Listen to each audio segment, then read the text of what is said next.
Chapter 22. Originally, he only saw that Gong Dai had come to ask for help. He was afraid of Gong Dai's martial arts skills, but he didn't take the royal sister seriously. When he rushed to the cold palace with everyone, the bleak courtyard and the lingering smell of blood made him frown. The courtyard door was opened, and the cold palace was dark. The ground was full of corpses and the drifting rain intertwined, forming a hellish scene. Only when the palace lanterns came in did the girl sitting on the stone platform move. Her long hair was tangled in front of her forehead. She raised her jade-white face, and her eyes shot over like lightning. Gong Che lost his breath. His whole mind seemed to be extinguished, filled with her cold eyes. Moreover, Gong Che faintly felt that the other party seemed to have seen him at first glance before her eyes landed on Imperial Father. This knowledge made one's heart palpitate. How could there be such a girl in the world? She was different from everyone he had met. Her sword was stained with blood, and she killed people without hesitation. Blood splattered all over her face, but she didn't care and wiped it away. She laughed when she wanted to. There was a ground full of corpses under her feet. It was a mixture of rain and blood. She was cold and cruel, but in front of everyone, she protected Ninth Brother in her arms and took on everyone's malicious slander. She was bathed in blood and talked cheerfully with Imperial Father. She proudly asked for a reward from Imperial Father. No wonder Imperial Father liked her. Such a beautiful, tough, and dazzling child. He also liked her. The thought only lasted for a moment before Gong Che came back to his senses. He had long forgotten that the Empress had called him a bastard. He gently comforted the Empress and coaxed her until she laughed before leaving. At this time, the sky was already bright. Xiao Qiao, who was holding the palace lantern in front, looked at the crown prince behind her. She sighed in her heart. The crown prince was a good crown prince, but because of the decline of the Empress and the rise of the two favored concubines, the crown prince didn't have an easy time. Moreover, there were already many princes and princesses. Now, there were two more people competing with the crown prince for favor. Is there any news from Taiji Palace? Hearing the crown prince's voice, Xiao Qiao was slightly stunned. After a while, she shook her head. I heard that he was seriously injured. I'm afraid there won't be any news for a day or two. Thinking of that proud and upright figure, no matter what, it was his imperial sister. He thought to himself that when he went back, he would send that bottle of Yurong powder to her. It was a big deal for a girl to have scars on her body. When Gong Yimo woke up, it was already 10 days later. When she opened her eyes, she saw the shockingly thin Gong Dai. She was shocked by the pair of black eyes that were even more prominent because of his thinness. What are you doing? Her voice was still hoarse. Because she had not eaten for a long time, she was very weak. After being scolded by her, Gong Dai was pleasantly surprised. Royal sister, you're awake. His voice was terrifyingly hoarse and his eyes were bloodshot. He looked even scarier than her, who had been lying in bed for more than 10 days. Gong Yimo's hand hurt from his grip, so she glared at him angrily. Brat, I'm about to starve to death. Just as she finished speaking, Gong Dai was stunned. He turned around and quickly called for someone to deliver food. At this moment, his eyes were bright, and there was no trace of coldness in them. It was as if his entire person had been injected with infinite vitality. Gong Yimo looked at his small figure as he dashed out. She smiled helplessly, but her heart was slightly warm. It wasn't easy to gain some weight, but he slimmed back down again. Because the emperor forbade anyone from visiting, Gong Yimo had been very comfortable these few days. After half a month, she was lively again. At this moment, she was gorging herself and stuffing food into Gong Dai's bowl. Looking at his helpless expression, she sighed. This is life. In comparison, what the hell were we eating before? Gong Dai looked at the delicacies in front of him. They were so exquisite that he could not see the ingredients. He did not think that they were delicious. In his memory, the most delicious food was the drumstick that they had shared for the first time. As for the rest, as long as Royal Sister was here, anything was fine. You have to eat more. Gong Yimo pinched Gong Dai's face. Finally, he was not as scary as half a month ago. Children are cute when they eat more. Gong Dai put down his chopsticks and said seriously, I'm not a child anymore. Gong Yimo's eyes widened. He had no choice but to pick up his chopsticks again. Only then did he smile. Eat more and grow faster. You can't go wrong listening to your royal sister. Why was she feeding him like a pig? Gong Dai felt like sighing again. To royal sister, it seemed that as long as she could eat and sleep, there was nothing difficult.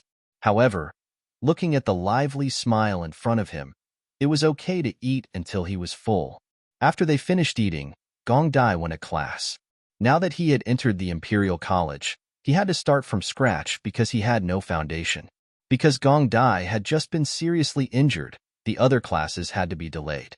Gong Dai did not expect that not long after he left, an unexpected guest would come to Taiji Palace.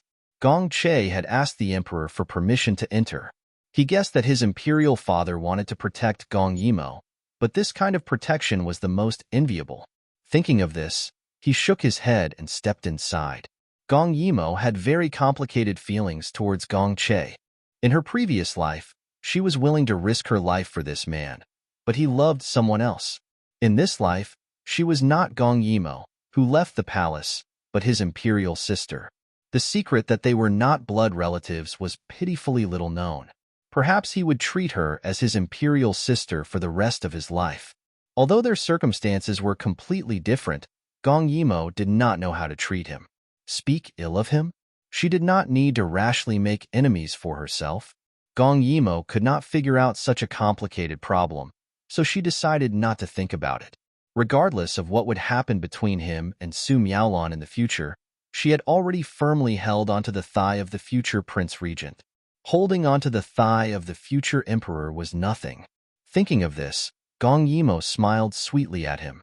She herself did not think that she could be so free and easy. Her eyebrows were gradually growing, and she had inherited imperial concubine Shue's snow-like skin. Her bright eyes and white teeth made her smile very alluring. Gong Che was stunned. He only felt an unprecedented emotion rise in his heart. It was hard for him to reconcile her with the killing spirit he saw that night. However, the other party's smile was very cute. He could not help but reach out to touch the other party's head.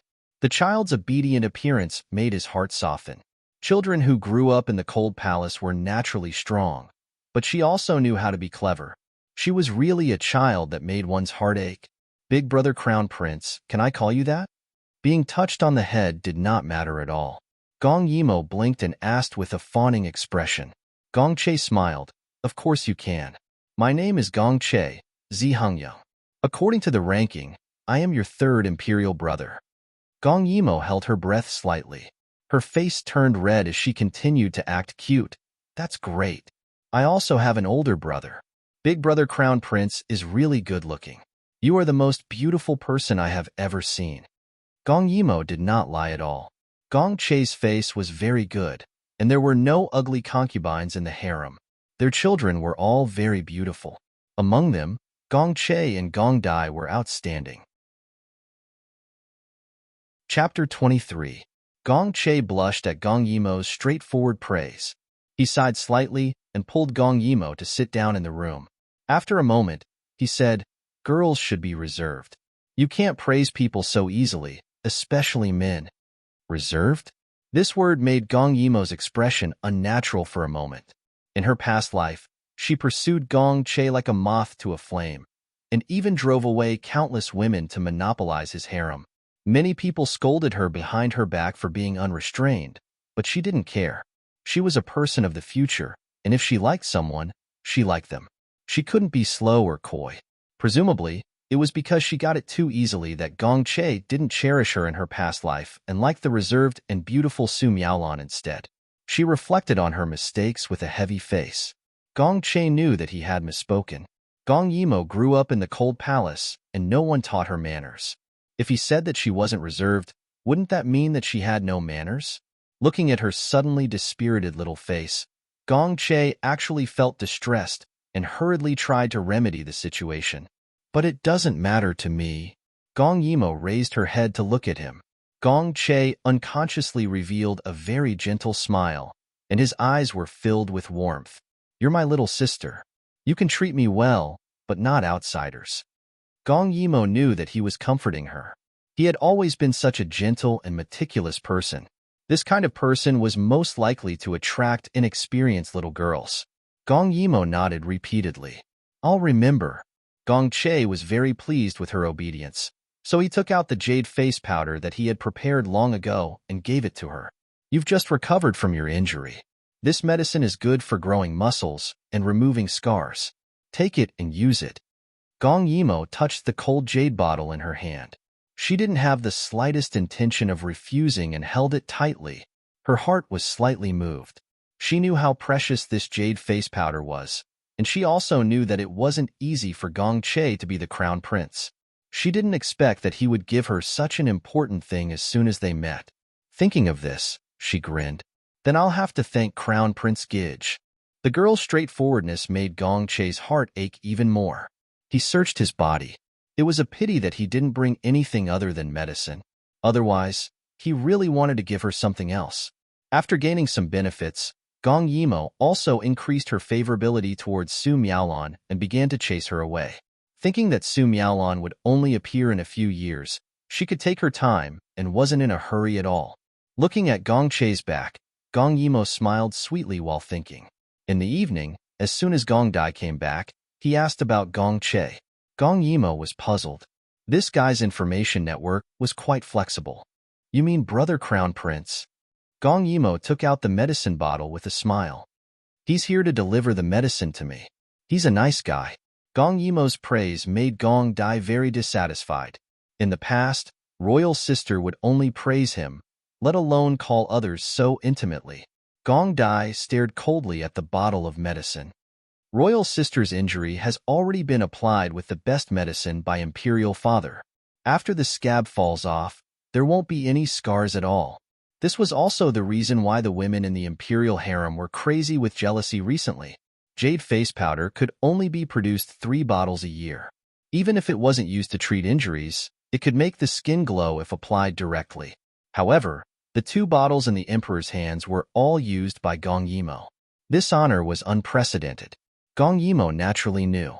As she pulled Gong Dai into the room, she said, "Of course I know. So this medicine is for you." As soon as she finished speaking, Gong Dai, who was secretly sulking, was stunned. He was directly pulled into the bedchamber by Gong Yimo. Only when he sat on the bed did he regain his senses. So Royal Sister was still Royal Sister. She had always been thinking about him. At this time, all the palace servants in the bedchamber had retreated, leaving only the 2 of them. It seemed that they hadn't been alone like this for a long time, making Gong Dai miss it very much. All right, quickly take off your clothes. I'll apply the medicine for you. Gong Yimo stood by the bed and stared condescendingly at Gong Dai. Don't think that I don't know that your injury hasn't been treated properly. It hasn't healed even now. Look at your pale face. No wonder you can't get fat no matter how I feed you. It was really infuriating. Children were only healthy when they were white and chubby. Especially with arms like lotus roots, they were the most adorable. Gong Dai felt nervous for no reason. He didn't know why, but after Gong Yimo was injured this time, something in his heart seemed to have changed. In the past, he really wanted to get closer to Gong Yimo. Now that Gong Yimo was close to him, he felt nervous and helpless, and his heart was beating fast. Now that Gong Yimo was very close, he retreated a little and said with difficulty, "Royal Sister, I can go back and get the other palace servants to help me apply the medicine." Gong Yimo frowned impatiently. "I don't trust any of the people in this harem. You better listen to me obediently. It's not good if you force me to use force." Even if she used force, she might not be able to beat him now. They were both at the 3rd level of wind and nature. However, her royal sister's prestige still made Gong Dai obediently submit. He took off his prince's robe and put it aside. He was only wearing a white undergarment. His eyes were cold and clear, and his eyebrows were raised. He already had the beauty of the future. At this moment, his head was lowered, and his long eyelashes were obediently drooping. The side of his face was so exquisite that it would be too much if it was too little, if it was too little, if it was too little. After Gong Yimo had her fill of eye candy, she let Gong Dai continue to take off his clothes. Very quickly, his back was facing Gong Yimo, revealing his entire back. The bandages that were still seeping blood destroyed the beauty for no reason. Gong Yimo's expression slowly became serious. She slowly cut open the bandages, revealing the wound that had not healed. A trace of heartache flashed past her eyes. This was the child that she had raised single-handedly, but he was hurt by others like this. He was still so small, and his shoulders were still so thin and weak. She did not know how he had barged in front of the emperor and begged him to save her. Gong Yimo was very clear that if he had not arrived in time, she was afraid that the third life that she had painstakingly obtained would have ended in the cold palace. Gong Yimo's hand was a bit cold, and the touch of it on his shoulder made him feel itchy for no reason. His face was uncontrollably burning red, but in his heart, he knew that the feelings he had for the royal sister were different from the feelings she had for him. He did not know why, but in the royal sister's heart, he was not a younger brother that was 1 year younger than her. Instead, he was more like a junior. Therefore, she had never cared about these physical intimacies. But he cared. There was a trace of an indescribable feeling in his heart. He did not understand what it was, but he knew that it must be related to the royal sister. Because in his world, the most important thing was her. When she was applying the medicine, Gong Yimo did not speak, which was rare. She seemed to be very unhappy. Perhaps she hated those who had hurt him, but it was more likely that she was angry at herself for not protecting him well. Her little mouth was slightly pouty, which made her look a little cute. Gong Dai secretly laughed. "Royal sister, the Grand Tutor praised me today. He said that I do not stick to one pattern when looking at problems, and that my views are unique." Oh, Gong Yimo felt that this was normal. The child that she had raised was not ordinary to begin with. At this moment, after the medicine was applied on his back, Gong Yimo came to apply on his chest. Her breath suddenly approached him. Before Gong Dai could react, it had already wrapped around him in layers. He could not help but hold his breath and look elsewhere. Chapter 24. Originally, Imperial Father thought that I didn't know anything. After he tested me, he was very surprised and rewarded me with many things. Later, I'll have people bring them all to you. Gong Yimo smiled with gratification. At least you have a conscience. But since it's for you, I don't want it. Do you remember what I said these days? She had always hoped that Gong Ju would hide his incompetence before his wings were fully grown. She wanted him to leave an impression that he wasn't too scheming and was only muscular. Gong Ju nodded. I remember. Most of the time, I only performed a little. I was neither outstanding nor at the bottom. Only mediocrity was the most normal. Whether he was too outstanding or not, it would attract people's attention. He couldn't protect himself now, so this was the only way. Gong Dai's expression fell silent. At this moment, Gong Yimo's fingertips suddenly brushed across the small bulge in front of his chest. He trembled and all the thoughts in his mind were thrown to Java. His face suddenly turned red, so red that one could fry an egg. "This, I can do the front myself." As he spoke, he was about to take the medicine bottle. Unexpectedly, Gong Yimo raised it up high with a naughty smile on her face. "It turns out that our highness is so pure. That won't do. If you're too pure, you'll be taken away by other women at the first awakening of love. I have to train you on this." As she spoke, she ignored his stiff body and continued to apply the medicine on his body. He didn't know if it was intentional or not, but her fingertips gently slid to his abdomen. He nervously inhaled and felt the air become hot, but he didn't even dare to resist. Royal sister was always like this. She was so careless that she didn't care about this at all. Just thinking about it made him feel very discouraged. He raised his head and silently controlled himself. However, those tightly pursed thin lips and black jade-like eyes seemed to be able to speak. Gong Yimo felt that she couldn't look too much. She was afraid that she would turn into a wolf. Although she thought so, her hands couldn't help but be naughty. She pinched here and there and was very satisfied. "You're indeed a child that I raised. Your muscles are so well-proportioned and beautiful. In the future, if other women come near you, you have to be careful not to be taken advantage of." Suddenly, Gong Dai grabbed Gong Yimo's hand. His eyes were burning with passion and forbearance. All of a sudden, All the words Gong Yimo wanted to say were blocked in her mouth. His stare made her heart tremble. Gong Yimo looked at him in confusion. At this moment, one of them was sitting while the other was leaning forward. They were so close to each other that the air became hot. No one else. Gong Ju fixed his eyes on her. He grabbed her hand and slowly placed it on his chest, then slowly opened his mouth. No one else. Only the royal sister can get close to me. No one else. Gong Yimo was shocked by his actions and words.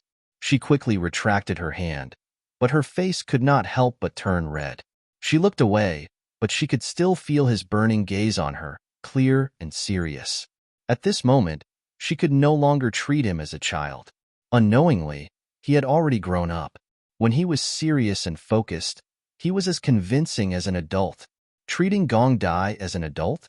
When Gong Yimo thought of this, she hurriedly spurned herself and said vaguely, "What nonsense are you talking about? You still have to get married in the future. You won't even touch your wife. Do you still want to have children?" After saying this, she felt that she had gone too far. Gong Dai was only 9 years old. He did not understand what she meant by having children. However, she did not know that in ancient times, 9 years old was not young. Children in ancient times matured early. They could marry at 14 years old. It was not rare for them to have children at 12 years old. Gong Yimo had always used modern standards to measure him, so she always treated him as a child. Seeing that the royal sister was obviously avoiding him, Gong Dai also felt that his words had frightened her. He closed his eyes. When he opened them again, he was as cold and shy as usual. No one knew what he was really thinking. He said softly, "It doesn't matter if I don't have children. Royal sister is the person who treats me the best. As long as I have royal sister, it's fine." What a sensible child. Gong Yimo immediately threw the strange emotions to the back of her head. In her heart, she was determined that in this life, she would definitely find a good girl for Gong Dai. What's Su Miaolon? Scram far away. In a flash, another month had passed. Gong Dai's injuries were more or less healed. He had finally met all of his siblings. In total, there were 39 of them. The oldest was 22 years old and had already left the residence. The youngest was still in swaddling clothes.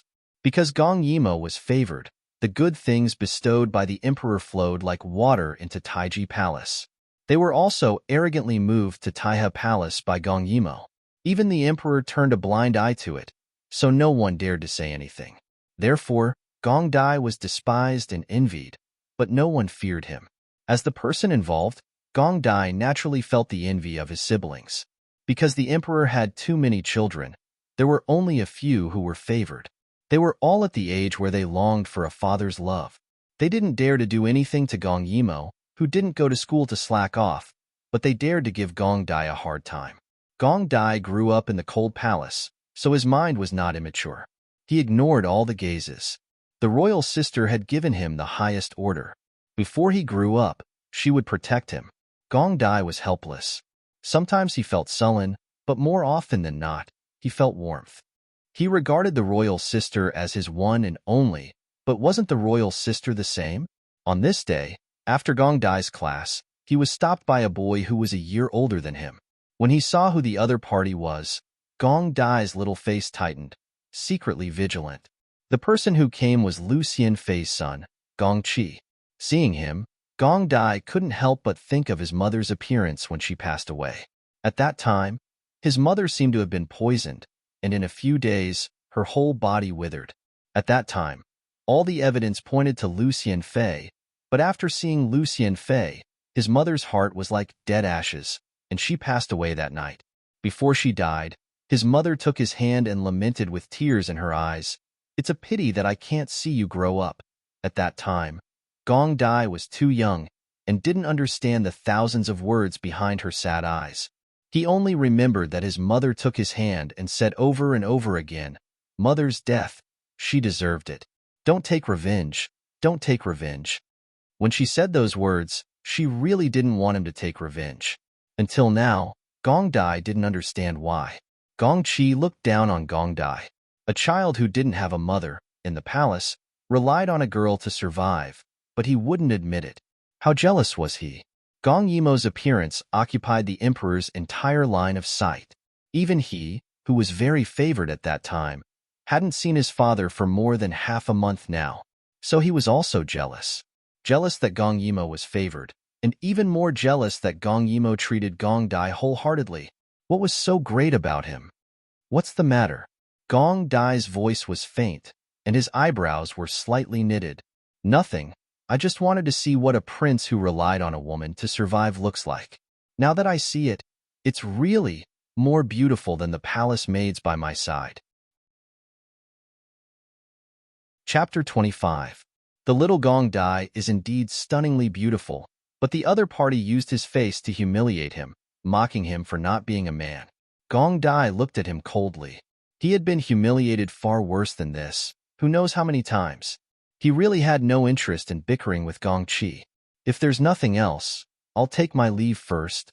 He gave a standard salute, then got up and left. Behind him, Gong Qi angrily shouted, "You really are a coward. I'm humiliating you like this. Can't you hear me?" Gong Dai's footsteps paused, and without turning his head, he said, "My royal brother's appearance is ordinary, and because of jealousy, he spoke ill of me. I won't continue to provoke you. That's to say I'm ugly." Gong Dai's face turned green with anger. His appearance is indeed ordinary, but those who have seen him all say he's handsome, calm, and magnanimous. Only Gong Dai would dare to say such a thing. Humph, what's the use of being good-looking? You're just using your looks to please others. Mother said that one day Gong Yimo will not want you. When that time comes, I'll see what you can do. He said with such certainty, and his words were like a thorn, deeply piercing into Gong Dai's heart.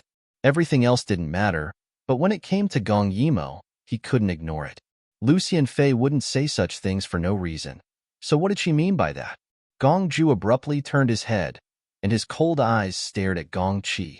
He straightened his neck. "You dare to stare at me? Just you wait, when Gong Yimo doesn't want you, I'll make you pay." After saying that, he quickly turned around and left.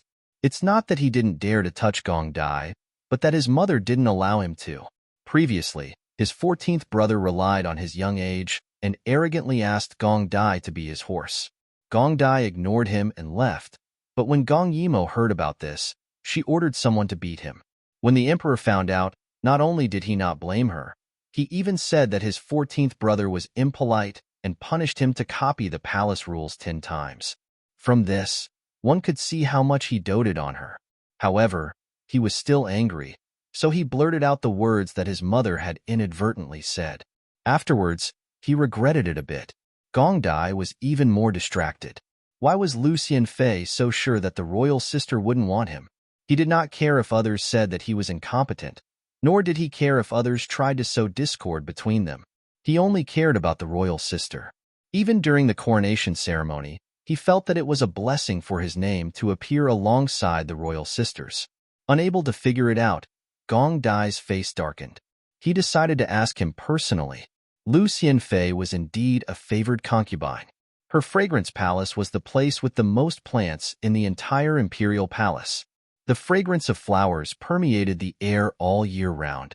Once you entered, you would feel as if you were immersed in a sea of flowers. At this time, Gong Dai coldly watched as the head maid went in to report. After class, Lucian Fei had already heard the news. She just didn't expect Gong Dai to come to her door so quickly. Thinking of Lu Mo's tragic death, her eyes flashed a trace of hatred. If she could create a rift between him and that little bitch Gong Yimo, she would be able to vent her anger. Thinking of this, she sat behind the screen and hummed. If that's the case, let him come in. The palace maid nodded and hurriedly left. Gong Ju then walked in steadily. This was only the outer hall, but it was beautifully built. Gong Dai couldn't help but think of his mother. Every time the emperor or father bestowed gifts, she would lock them away. Unlike Lucian Fei, she would not display them anywhere. Even though he was reluctant, Gong Ju still bowed to Lucian Fei. Behind the screen, he could vaguely see a woman dressed in a palace dress, surrounded by pearls and jade. Her eyes were cold and full of disgust, even though they were separated by the screen. "May I know what business the 9th prince has with me?" Gong Dai didn't beat around the bush. After class today, Six brothers said something to me. I couldn't understand it, so I came to ask. He was really anxious. He was very concerned about the matter with that little girl. That's good. She loved to see people turn against each other. Oh. Her coquettish voice dragged out the word, with a trace of mischief. May I know which sentence your highness is referring to? When Gongju heard this, his lips tightened. After a long time, he said, everyone knows that my sister and I share a deep sibling relationship. I don't know why Sixth Brother vowed that sister would abandon me in the future. That's why I asked this question. Humph, what a deep sibling relationship.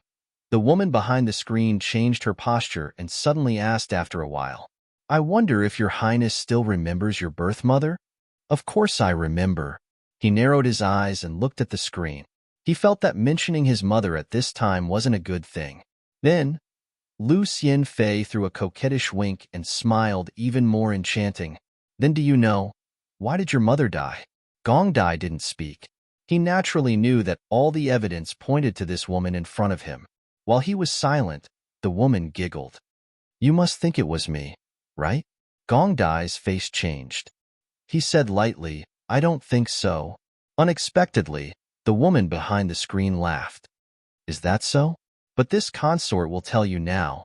This consort was the one who personally poisoned your mother. Lu Xianfei's sudden and earth-shattering words finally broke Gongju's facade. His face turned extremely ugly. Because Lu Xianfei wouldn't lie to him like this? Was she so sure that he couldn't take revenge now? At this time, Lu Xianfei waved her hand and the palace servants pushed the screen away. Gong Dai saw a woman in a splendid dress leaning on a gold-rimmed wooden chair. She smiled at him proudly. There was no shame on her face. She said those words without any burden. She was so luxurious. Compared to the simple mother in his memory, it was like heaven and earth. Gong Dai couldn't help but ask, why did you do this? He suppressed his anger. He was afraid that his actions would bring trouble to Gong Yimo. But the hatred of his mother's death was irreconcilable. If his mother hadn't died, he wouldn't be reduced to this state. Lu Xianfei saw that he could still control himself in this situation. Her eyes flashed with a trace of fear, but her mouth still smiled. It's true that I killed your mother, but I was also ordered by someone. Here, she smiled even more. She looked at Gong Dai with enchanting eyes. Who do you think in this world can order me to do such a thing? Gong Dai's body shook. He looked at Lu Xianfei in disbelief. Who else could it be? Only the Emperor. Only the Emperor. Impossible this. Why? Gong Dai couldn't believe it. He didn't understand. His imperial mother had wasted her entire life for his imperial father. When his imperial father smiled, she was even happier. When his imperial father was angry, she was even more worried. Why did he want to kill a woman who treated him wholeheartedly? Lu Xianfei narrowed her eyes. Why, of course, it's for your good royal sister's mother, Xue Fei. Her voice became cold. It seemed that Xue Fei was a person she hated and didn't want to mention. She looked at Gong Dai coldly. Even the charming smile on her face disappeared. Chapter 26. Back then, concubine Xue was as favored as the Chaoyang princess today. She snorted. The emperor was at the peak of his power. Who didn't praise him for his ambitions? The harem had 30,000 sisters. Although they weren't evenly distributed, they could still occasionally see the emperor.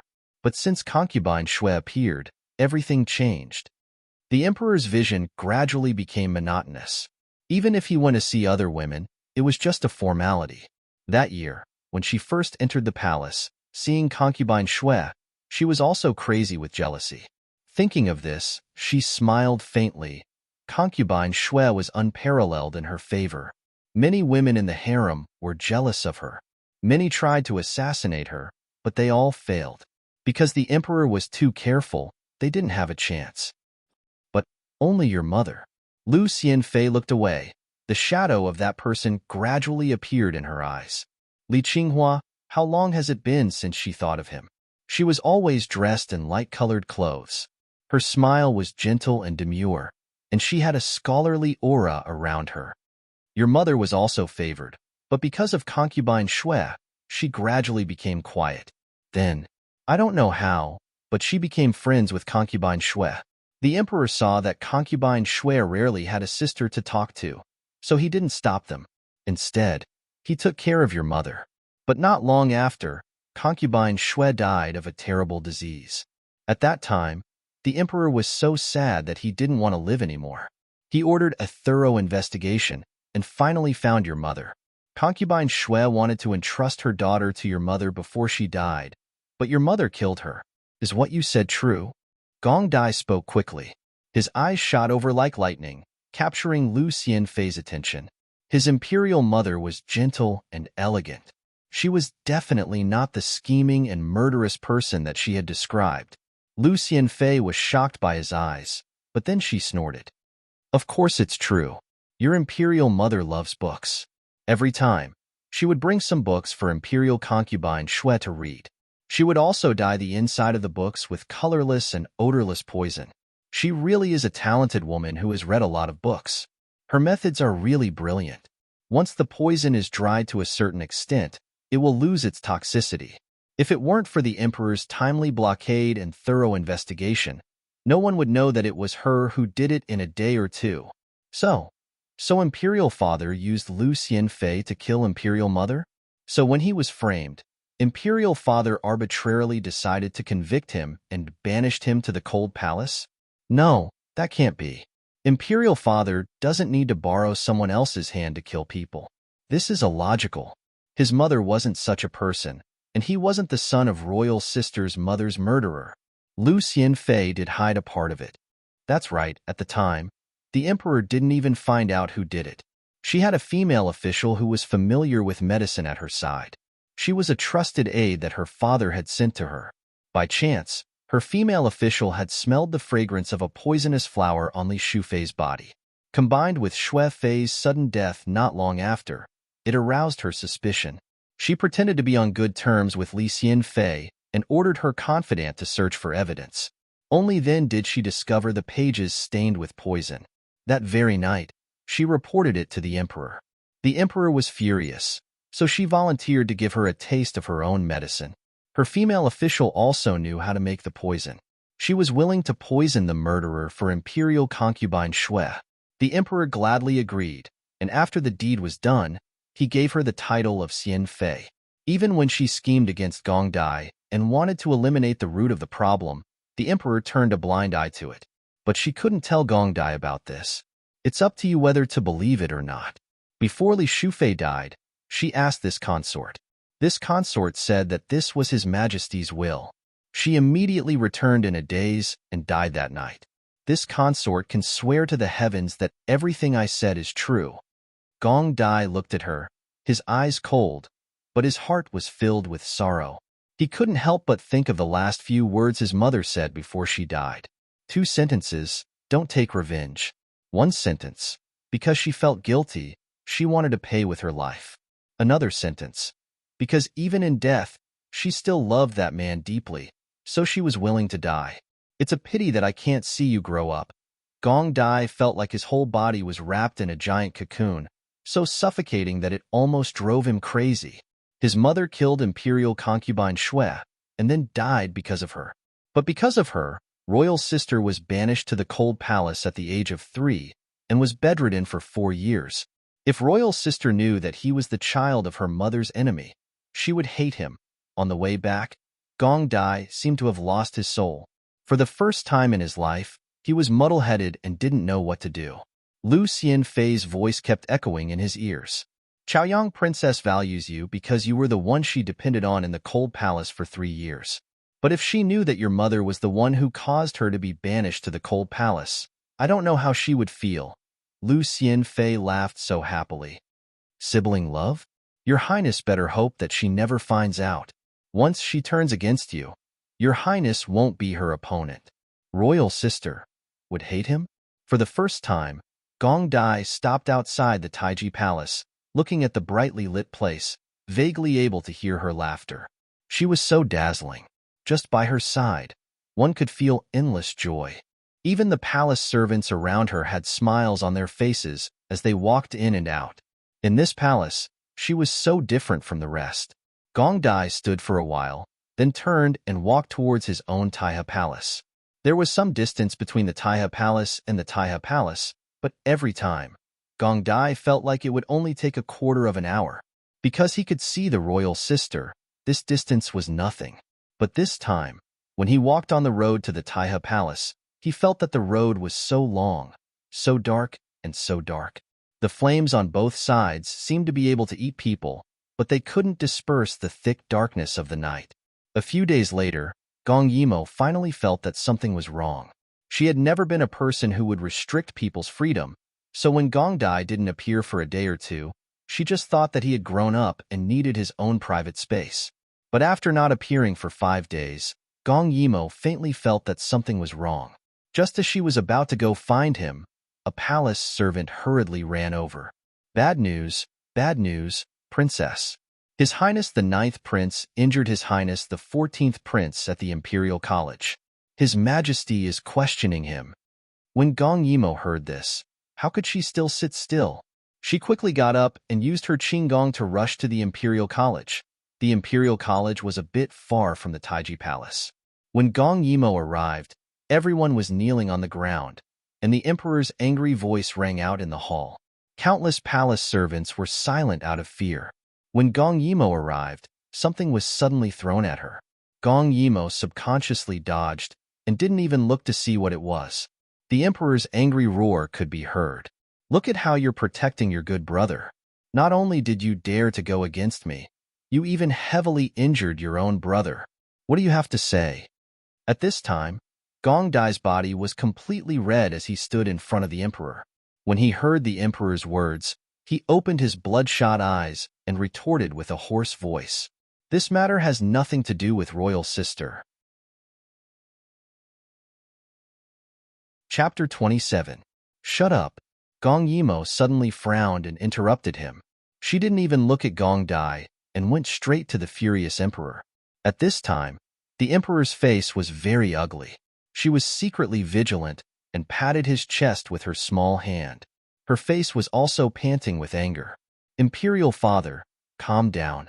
Who made you so angry? This son will help you vent your anger. Who else? Emperor Cheng slightly narrowed his eyes and looked at his daughter in front of him. He suddenly thought of something and his tone softened a little, but he still angrily glared at Gong Dai. Why didn't he realize before that this usually taciturn brat could be so infuriating when he spoke? Gong Yimo smiled and comforted the Emperor for a while. Finally, she coaxed him to sit down. Then, she faced the crowd and said with a serious and cold expression, "What's going on? Someone come out and explain the reason." The people kneeling on the ground looked at each other. Finally, a person wearing a green eunuch uniform knelt down. Reporting to Princess, this servant is the attendant of His Highness the 14th Prince. Princess, please make a decision for His Highness. Gong Yimo looked at Gong Dai, who was standing straight and silent. She gritted her teeth and said, "Speak." The eunuch lowered his head and choked with sobs. His Highness the 14th Prince is young and ignorant. When he saw the wooden figurine in His Highness the 9th Prince's hands, he made a few jokes. Who knew that His Highness the 9th Prince would suddenly fly into a rage and severely injure His Highness the 14th Prince? Oh. Gong Yimo glanced at Gong Dai, who was obviously feverish. What did His Highness the 14th Prince say? Her words silenced everyone present. It was obvious that the Emperor had been angry because of this.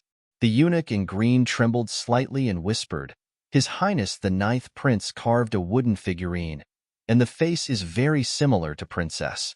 So, His Highness the 14th Prince said, at this time. The eunuch who had been following Gong Dai knelt in front of Gong Yimo. "Princess, please forgive us. This is all because His Highness the 14th Prince spoke rudely to Princess. His Highness the 9th Prince was just angry. So angry that he could injure His Highness the 14th Prince? So much blood, and he's your brother. He's too ruthless. If His Highness 14th Prince did not say that it was improper for His Highness to admire the Princess of Chaoyang, and that the Princess was promiscuous, His Highness 9th Prince would not be like this." His words silenced everyone present. Gong Yimo did not expect a child to speak so viciously. No, This wasn't something a child would think of. This was a vicious plan specifically targeted at her. Both she and the Emperor knew very well that she was not the Emperor's biological daughter. Therefore, the other party's words were not worth mentioning if it was the Emperor's biological daughter. The Emperor would even punish the person who spoke. However, the target was her, so the Emperor couldn't help but think more about it. No wonder the Emperor was so angry when she came in. Looking at the wooden figurine on the ground, Gong Yimo sighed. There were less than 5 people in the entire palace who knew about this. She didn't know who came up with such a plan and didn't hesitate to use the 14th prince as cannon fodder. What a load of nonsense. Gong Yimo tried her best to make herself look extremely angry. She pointed at the people below, her fingers trembling. What else? Say it all together. This princess wants to know how much more excessive you can make up. Seeing her anger, everyone prostrated themselves at her feet and fearfully said, "Princess, calm down, calm down." At this time, Gong Yimo suddenly glared at the Emperor and pointed at the wooden figurine on the ground. "Father Emperor, just now, you used that wooden figurine to hit a kin. Was it because you listened to slander and doubted a kin?" Her eyes were filled with disappointment, and her face turned red from shame and anger. The Emperor felt guilty under her gaze, but his suspicion was not wrong. Gong Yimo was not his child. Who knows if Xue Fei told her anything before she died? His gaze seemed to stab Gong Yimo. At this time, her whole body was trembling. She sneered. "Ridiculous, really ridiculous. Me and Gong Dai? Really ridiculous." After saying ridiculous several times, her expression suddenly darkened. "Father Emperor, do you know what the Cold Palace is?" Gong Chang stared blankly, not understanding why she suddenly said this. The Cold Palace, in the end, it's a place of lifelong imprisonment. When I was 3 years old, I was inexplicably banished to the Cold Palace. After that, I was bedridden in the Cold Palace for 4 years. There wasn't a day when I didn't think about what I did wrong. Why did Father Emperor, who loved me dearly, banish me to the Cold Palace? There were several times when I felt like I was going to die, but no one came to take care of me. Facing Gong Yimo's straightforward accusation, her slightly cold voice was filled with sorrow. He didn't know how a child lived through those 4 years. Thinking of this, Gong Chang couldn't bear to look away. He didn't know how to explain his decision at that time. Gong Yimo sneered again, her cold gaze sweeping the hall. Everyone lowered their heads. Only then did she look at Gong Dai, who seemed to be more silent because of her words, and slowly said, "Father Emperor, what do you think Gong Dai is to me?" Hearing this, the Emperor looked over with burning eyes. Gong Yimo laughed at herself. At that time, I was rumored to be suffering from tuberculosis. The 6-year-old Gong Dai was grateful to me for a meal. He wasn't afraid of infection and moved to my side. Later, when I was about to starve to death, it was Gong Dai who stole food for me to eat. Because of that little bit of food, I was humiliated and beaten half to death. The Cold Palace was so big and cold, but he was the only person who was good to me all these years. Her eyes were so gentle that Gong Dai couldn't help but raise his head to look at her, but soon he closed his eyes sadly. Gong Yimo frowned slightly, but didn't say anything. After I recovered from my illness, by chance, I found the wind and rain nature's internal strength cultivation method and swordsmanship in the abandoned well of the Cold Palace. I slowly learned it with Gong Dai, so that I wouldn't be bullied in the Cold Palace. So to me, Gong Dai wasn't just a younger brother, a family member, but also a friend and confidant. Because of the loneliness in the Cold Palace, he was forced to play all the roles by my side. In the Cold Palace, we took a bath together. When it rained, the place he lived in leaked, and the bed was wet. We even squeezed onto the same bed to sleep. We ate the same cold food and used the same handkerchief to wipe our faces. "Why are you going to drown me in a pig cage?" "Royal sister," Gong Dai suddenly shouted in a hoarse voice. It turned out that unknowingly, the bond between them had become so deep. Gong Yimo ignored him. Instead, she looked coldly at the shocked and ashamed Emperor and said loudly, "I was the one who taught Gong Dai to understand. I was the one who urged him to practice martial arts, and I was the one who stayed by his side when he was sick. To him, I was a sister, a teacher, a friend, and a mother. Now that my birthday is approaching, he asked me what I wanted. I said that as long as you put your heart into it, I would like it. But such deep feelings were distorted like this. Imperial Father, I want to ask, who was the one who threw me into the cold palace? Who was the one who caused me to lose my mother? Did I want to have no playmates, relatives, or teachers? What's wrong with me valuing him? As she spoke, she stood in front of Gong Dai. Her long palace dress swayed, and the golden embroidery on the hem of her dress shone with a dazzling light. She faced the emperor and said loudly, "Today, even if Gong Dai killed 14 people, let alone just beating someone up, I will also stand on his side." Chapter 28. It's just that I can't bear the humiliation and infamy. If Imperial Father still suspects that we have an affair, her face pales and she grits her teeth, but in the end, she chokes out a laugh. If Imperial Father still suspects, then please send me back to the cold palace. It's just that Gong Dai, he's still so young. I hope Imperial Father can be a little merciful to him and let him stay. No, Gong Dai staggers slightly. With a serious expression, he firmly grasps Gong Yimo's hand. Wherever Royal Sister is, I will be there. Gong Yimo's mind calms down. The two of them look at the Emperor. She doesn't believe that Emperor Cheng will still suspect them after she said so. Looking at Gong Yimo's stubborn eyes and unforgiving appearance, it seems that as long as he doubts her, she will immediately pack up and go to the cold palace.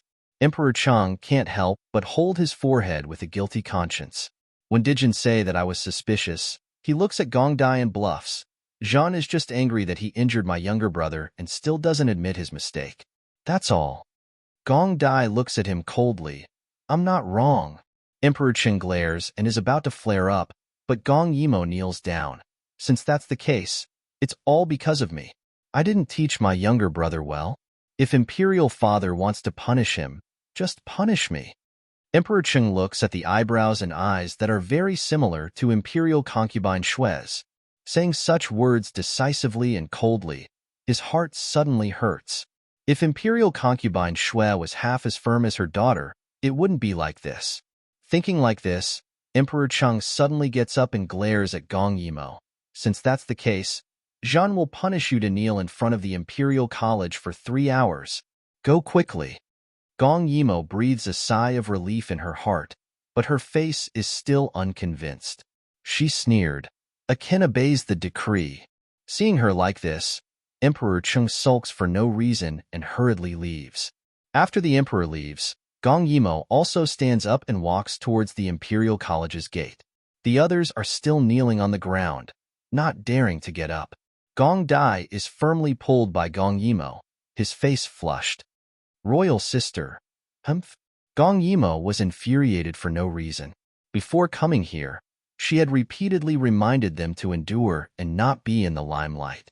At the same time, they had to be careful not to fall into other people's traps. Normally, Gong Dai's cleverness put her at ease. But today, it was such an obvious trap. Those people couldn't wait to blow things up, but Gong Dai still fell for it. This made her very angry, and she even suspected what had happened. Not only did he not appear for many days, but he also did something so unprofessional. Just like that, they reached the entrance. Gong Yimo said to him, "Go to Taiji Palace and wait for me." After saying those words, he gritted his teeth and kneeled down. Gong Dai remained silent as he knelt down beside Gong Yimo. "You can go back." Gong Yimo closed her eyes, somewhat tired. At this time, you and I are at the heart of the struggle. Although it has been suppressed now, if you kneel like this, some people will make trouble again. Gong Dai's head is swollen, and he almost fainted. After hearing Gong Yimo's words, he sneered. "If I don't do anything, they won't make trouble?" Gong Yimo swallowed. Seeing that Gong Dai is really uncomfortable, she secretly took out some fever medicine from her space and gave it to him. "Eat it." This is not the first time Gong Dai has taken it. He always knew that Royal Sister has good medicine that even the Imperial physicians don't have, but he never asked, just like how he didn't ask where Royal Sister's martial arts came from. At this time, Gong Yimo was not idle.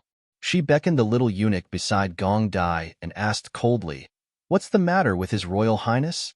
Why didn't you call the imperial physicians? How did you serve him?" The little eunuch knelt down in fear and trepidation. Regardless of Gong Dai's cold eyes, he told Gong Yimo everything in full detail. The more Gong Yimo listened, the angrier she became. But in the end, she just silently let the little eunuch withdraw. She knelt there and sulked. Gong Dai also didn't know how to open his mouth. After taking the medicine, he only felt drowsy, but he has been holding on. The palace people passing by couldn't help but steal a glance at them. A man and a woman, two beautiful like Guanyin sitting down, were silent. One had a cold face, and the other was still angry. After Emperor Gong knew, he just sighed. Maybe he really thought too much? Therefore, with a wave of his hand, he pardoned Gong Yimo's punishment. When the two people returned to Taiji Palace, it was already evening. Gong Yimo didn't wait for Gong Dai. She walked in front of him and rushed into the inner hall. Gong Dai hesitated for a moment, but also walked in. "Kneel." Gong Yimo, who was lying on the bed, suddenly said coldly. Gong Dai's heart trembled when he heard it. Because he was too afraid of the royal sister's disgust, he knelt down. The palace people who followed him couldn't help but sigh. Just now, the emperor roared at His Royal Highness to kneel, but His Royal Highness turned a deaf ear. But when the princess said that, His Royal Highness didn't resist at all. "Good, Gong Dai. You really grew up." Gong Yimo sat up and looked at him sadly. "Someone poisoned you, and you didn't tell me. You really are good." Gong Dai's face was quite ugly. "It's not a fatal poison. Aphrodisiac is also a poison. How old are you? That palace maid dared to poison you. Why did you have to go soak yourself in cold water? You even soaked for an entire night. What if you hurt your body?" The more she said, the angrier she became. "That girl took the initiative and laid naked on your bed. Why didn't you fulfill her wish? In the future, you can do whatever you want. Why torture yourself?" Gong Dai knelt on the ground and couldn't help but raise his head to look at her. Royal Sister said before that a good man should only marry one person. He said it so seriously, his eyes burning. Gong Yimo didn't know why her face heated up when he looked at her. Idiot. When she first taught him that, it was only because she thought of him as half an enemy. She hoped that he would walk the right path. But now that they were together day and night, she sometimes had the attitude of a parent towards Gong Dai. No matter what other girls did, her boy wouldn't suffer. The more she thought about it, the more guilty she felt. Gong Yimo patted her cheeks and muttered, "Then why didn't you come to Taiji Palace for 5 days?" When she asked this question, Gong Ju's heart felt as if it had been cut open. He thought of the words Sister Gong said at the Imperial College today. She said that she regarded him as a brother, a family member, and a good friend. She regarded him as her everything because he was the only one who lived with her in the cold palace.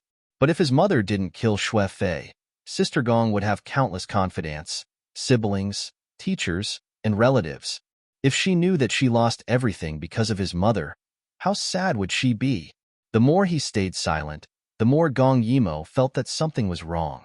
She asked the servant behind Gong Dai, "Where did His Highness go 5 days ago?" A servant saw that His Highness was kneeling on the ground and didn't say anything.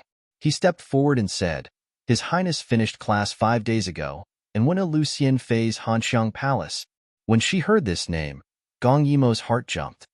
So she said something? "That's why you're acting so strange." Really? Stupid. Chapter 29. Seeing Gong Dai's tacit agreement, Gong Yimo said resentfully, "How can you believe her words? She can't wait for you to die, don't you know?" Gong Dai closed his eyes, still silent. Gong Yimo became more and more angry, but at the same time, she was also a little sad. What did she say to make you alienate me like this? Her tone became more and more aggrieved. "I thought that our hearts are connected, and our relationship is more than that of a brother and sister. I didn't expect you to be so easily instigated. You really hurt my heart." After saying that, she turned over and threw herself into the quilt, looking like she was really angry, and started to cry.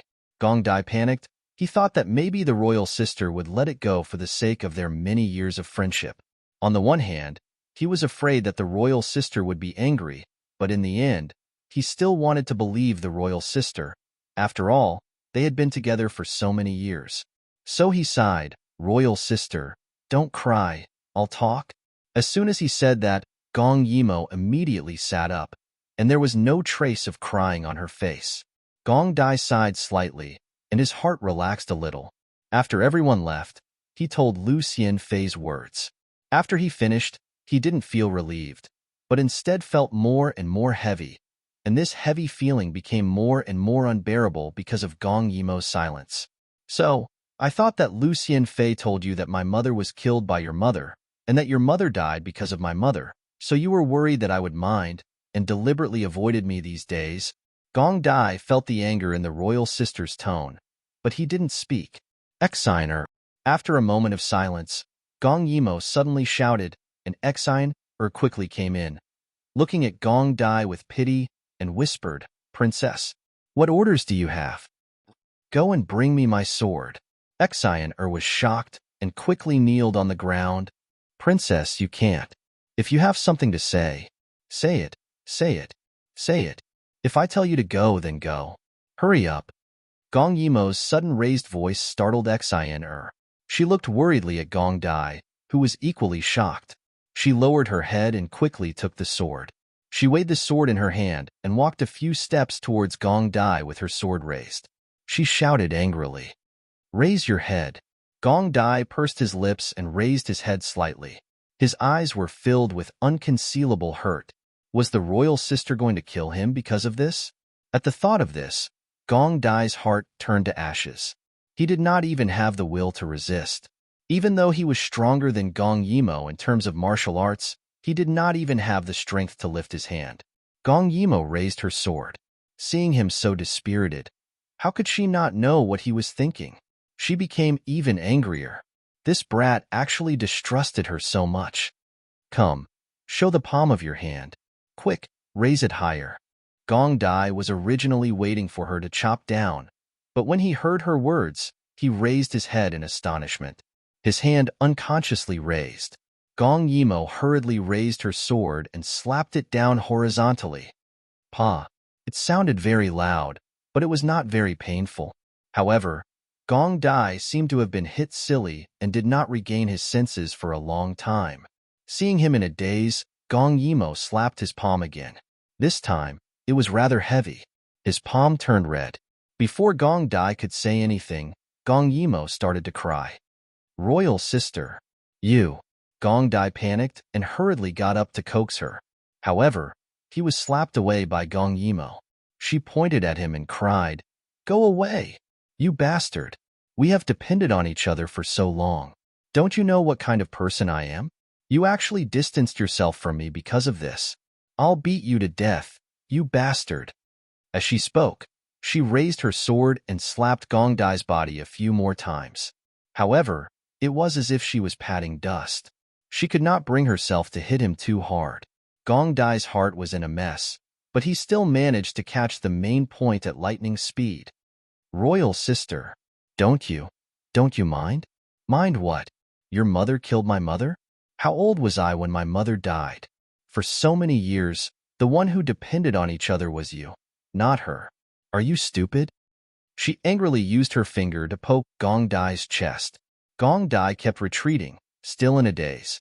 Gong Yimo was depressed. In his previous life, he was not so conflicted. "Hence," she said angrily, "according to what you said, your mother died because of my mother. Should I also distance myself from you and cut off all contact with you?" When she said that, Gong Dai was completely awake. "No, then that's it." After Gong Yimo finished speaking, she could not help but sigh. She looked at the handsome young man in front of her, and her heart softened. Hence, she tiptoed to touch Gong Dai's head, who was already taller than her. There was a moment of melancholy in her eyes. "Gong Dai, this palace is so big and there are so many people. However, how many people can really rely on each other? You and I are the closest people in this world. You should trust me. Trust me without hesitation. There's nothing more difficult than trust, but I trust you wholeheartedly. So, let's not talk about your mother killing my mother. Even if you bring me poison, I'll drink it because I believe that you won't harm me. So, why should I care about what happened to the previous generation? A person's life is already very difficult. If you can't see past it and let it go, then you reap what you sow. Her words revived Gong Dai's heart. That sentence, even if he gave her poison, she would not reject it. He could not help but think that if one day, Royal Sister really wanted him to die, he would gladly endure it. He must have been possessed. A small matter had troubled him for so many days. Now that it was resolved so easily, the large stone in his heart fell to the ground. He could not help but look at Gong Yimo's beautiful face. Once again, he felt lucky to have met her. How wise was she to be able to say such words? Sometimes, the intelligence that he was so proud of was not worth mentioning in front of her broad-mindedness. She spent her days lazily, laughing and laughing happily. She also had a clear understanding of the world. However, her pair of eyes were always so clear that one could see the bottom. This was probably returning to one's natural state. No wonder she was not diligent in practicing martial arts. Even with such a profound inner strength like the wind and rain, she could still make rapid progress. So what if he did not have a mother? It was enough for him to have such a special royal sister. Gong Dai could not help but recall what she said before. She said that she and he depended on each other in the cold palace, so he was forced to play many roles around her. However, he felt that she alone was enough to replace the image of everyone around him. So what if those princes had countless people around them? He believed that all those people added together could not compare to her alone. She was lively, colorful, and captivating. As for him, he was very happy and honored to be able to play so many roles around her. After Gong Yimo finished lecturing the child, she sighed in her heart. The child was still too insecure and cared too much about her. That was why he was so worried.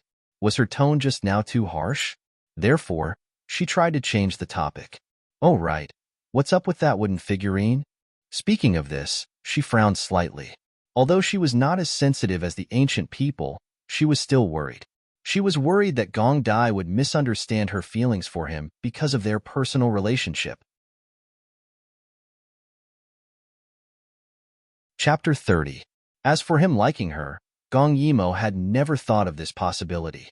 Who would have such feelings for their elder sister, who was like a mother to them? He was not a pervert, and in Gong Dai's mind, she was his blood relative. This was not against the law in ancient times, so she did not think that Gong Dai would have any thoughts about her. As she spoke, she walked to the table to get the teapot. Exian saw this and quickly tidied up the table to pour tea for her. Gong Dai's heart was once again turned upside down. The difference was that before, it was because of despair, but this time, it was much more complicated. Fear, joy, bitterness, hesitation. He did not know how to tell the royal sister. Last night, the palace servant drugged him. After he felt that something was wrong, he quickly locked himself in the room. His mind was filled with her figure. Smiling sweetly, frowning, lazy and confused. And when she was practicing martial arts, she was wearing a self-made simple dress, revealing her snow-white skin. When she pouted and lectured him, he felt that he was going crazy, so he soaked in cold water for a night.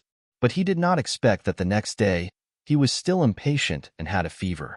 So in order to concentrate, he started to carve. But what he carved was actually her appearance. He was panicked, surprised, and happy. Coincidentally, the 14th prince's words pierced his heart, and he maliciously slandered her. He could not bear it, so he used a heavy hand. Seeing that Gong Dai did not answer for a long time, Gong Yimo felt a little strange and turned her head. She saw that Gong Dai's expression suddenly became aggrieved. He opened his pair of cold, dark jade eyes and asked, "Could it be that even the royal sister does not believe me? That wooden figurine. I originally wanted to give it to the royal sister." When he said this, Gong Yimo believed most of it, so she did not ask anymore. She ordered the servants to bring food.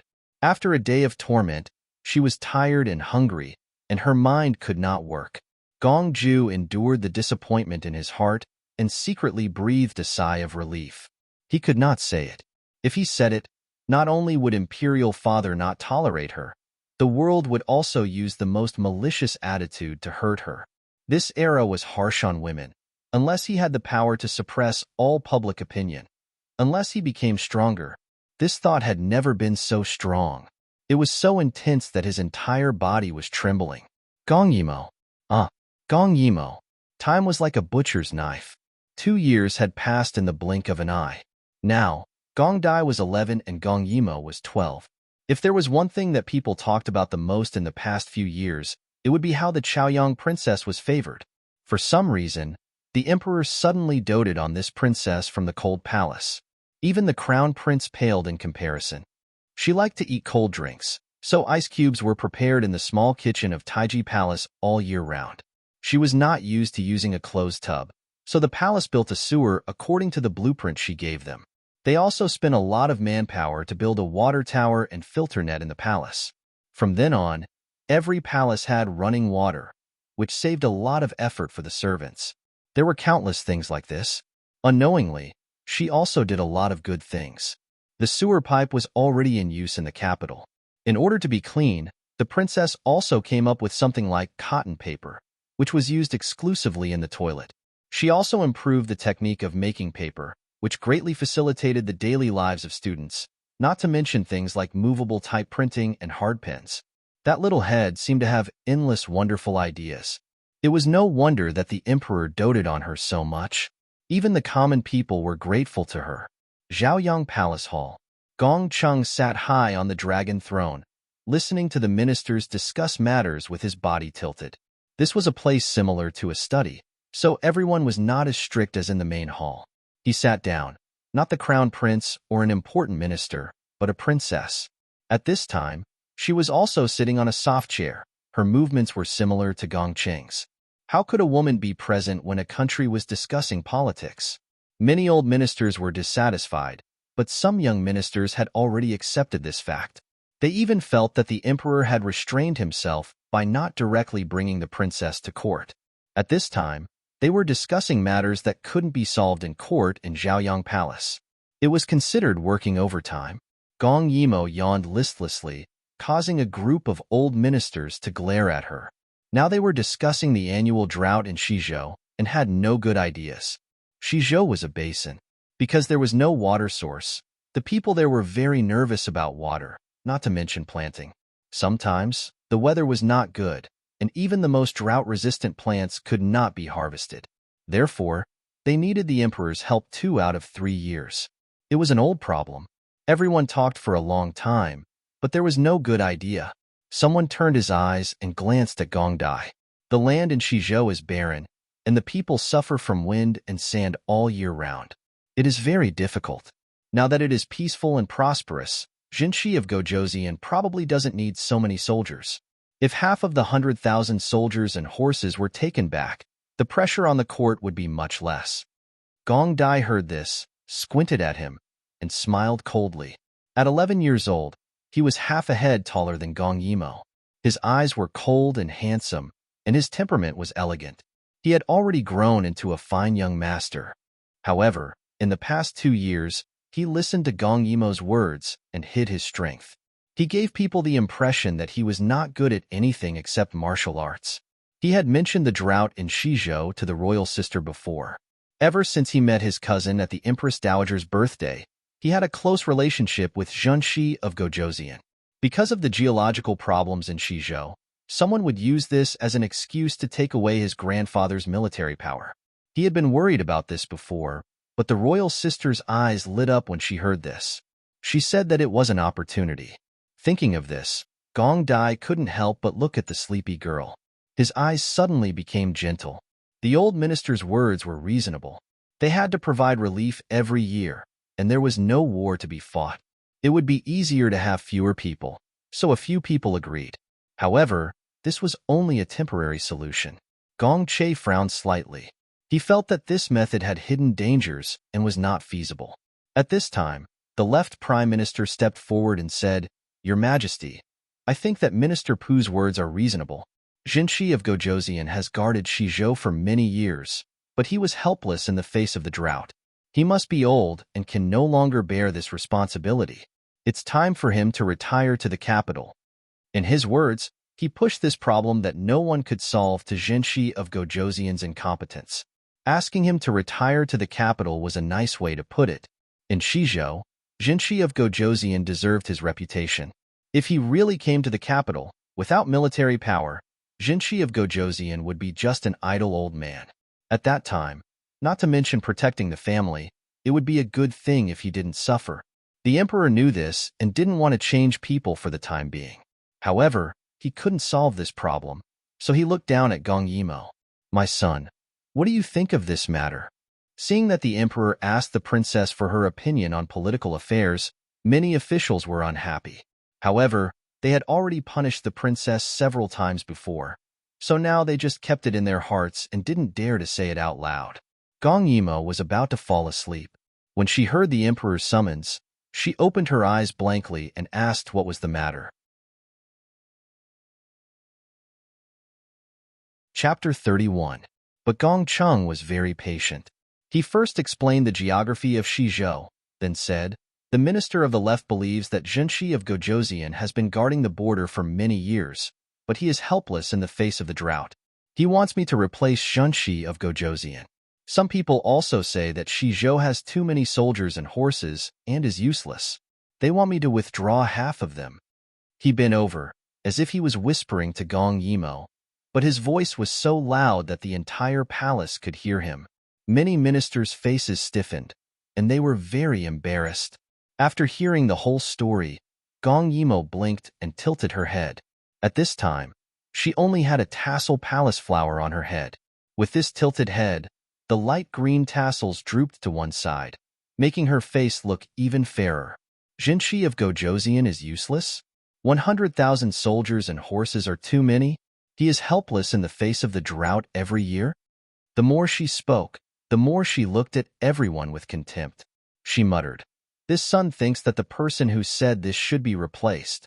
It's really brainless." Her words were very rude. The minister of the left sneered, "I don't know what brilliant ideas the princess has." Although he said that, he was sneering in his heart. Did she think that she could do whatever she wanted just because she developed some small things? What good ideas could a princess who had never even left the palace have? Unexpectedly, Gong Yimo patted her sleepy face and said softly, "Bring me a pen and paper." What they brought was the hard paper and the hard pen that Gong Yimo made herself. Before transmigrating, she had learned painting for a few years, so she was very familiar with simple drawings. With just a few strokes, she drew mountains and valleys on the paper. When Gong Chung curiously leaned over to take a look, Gong Yimo had already finished drawing.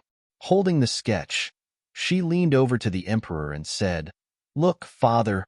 Father, please take a look. Does the terrain I drew resemble the West Continent?" Gong Chung nodded. "It's more or less like that." Gong Yimo smiled and sat down on the half-empty dragon chair, saying loudly, "Both sides of Shizhou are snowy mountains. When the snow melts, there is plenty of water, but because of the special texture and hot climate, the water quickly dries up, so it is dry all year round, right?" The emperor didn't seem to mind that his dragon throne was occupied and nodded. "Why not dig a reservoir?" Ministers was sneered at the right time. "Princess, you may not know this, but there are hundreds of reservoirs in the West Continent. But after summer, all of them dry up." He had thought that the other party would have some brilliant ideas, but it seemed that it was nothing more than this. Gong Yimo smiled, looking at his expression as if she was looking at an idiot. "Why don't you connect the reservoirs?" Her words inspired everyone. Gong Che pondered and said, "Even if it's connected, it still can't escape the scorching sun, right?" Gong Yimo giggled and said, "Since the surface doesn't work, why not connect the underground? Won't the water source be preserved if the sun doesn't shine on it?" As she spoke, she once again raised the drawing in front of Gong Chung, whose eyes were shining, and said confidently, "Dig a shaft at a suitable place in the middle of the mountain and connect the shaft to the reservoir from the underground. At the same time, dig the reservoir into the shape of a pot with a big belly and a small mouth. This way, when the snow melts, the snow water will flow into the shaft and then into the reservoir. Because it's all underground, the water source won't be lost. It should be enough for both human use and irrigation." Her words were clear and simple, But everyone present was enlightened, and their eyes lit up. Gong Yimo saw this and added smugly, "This project is very vast, but once it is done, it will be done once and for all. It seems that 100,000 soldiers is still not enough. Jinshi of Gojoseon has been guarding the border for many years and already has prestige. It is most appropriate to let him coordinate and supervise the construction." "Father, am I right?" Gong Chung happily patted her head. "Everything my imperial son says is right. This matter is settled. My imperial son's advice is meritorious. Zhan will reward you handsomely." Gong Yimo said with a smile, "If you really want to reward me, father, why don't you let me be an imperial envoy and personally supervise the construction in Shizhou? That would be interesting. I can't trust those fools if you give them to them. Don't mess up my good idea and blame it on me for not having a good idea." Gong Chung didn't feel embarrassed. Although he often did some unconventional things now, that was in the capital and no one dared to go against him. However, it was not certain in Shizhou. Sending a female imperial envoy would definitely cause trouble. So he shook his head and heartlessly rejected Gong Yimo. Sure enough, Gong Yimo pouted and blinked her watery eyes, very dissatisfied. Gong Chung hardened his heart and refused to look at her, his expression unquestionable. Gong Yimo sighed helplessly and settled for the next best thing. "Then father, send Gong Dai. He knows everything I know, so it should be appropriate for him to go. I don't believe in others." "Gong Dai?" Gong Chung narrowed his eyes and looked at Gong Dai. Counting the time, his son was already 11 years old. In the past 2 years, he had been well-behaved and obedient, as if he had listened to everything Gong Yimo said. Most people would only remember the flamboyant and dazzling Gong Yimo and not him, who was like a shadow. When he thought about how Gong Dai didn't have a mother and no one to make plans for him, he didn't have a position and lived like an invisible person in the palace. Only his daughter would make plans for Gong Dai when he forgot about it. As for Gong Dai knowing everything, he subconsciously thought that it was just Gong Yimo's recommendation. Not only him, the other ministers also didn't believe that Gong Dai had any talent. When the time came, let him go out like this and come back with an official position. Gong Chung stroked Gong Yimo's head and thought. Anyway, in the past 2 years, although his son wasn't outstanding, he didn't make any mistakes. It was feasible, so he waved his hand and approved it, and the ministers didn't dare to go against what he had decided. They just secretly hated Gong Dai for having such a good royal sister. When she offered a good plan, she took advantage of the emperor's joy and recommended Gong Dai. This was a good job. If it was done well, it would be a good thing that would be passed down through the ages. But now, it was taken advantage of by others. "Thank you, Father Emperor, for your permission," Gong Yimo said obediently. When Gong Dai raised his head to express his thanks, she threw him a proud look. Gong Che saw it and was very envious. In the past 2 years, he had been very close with this royal sister.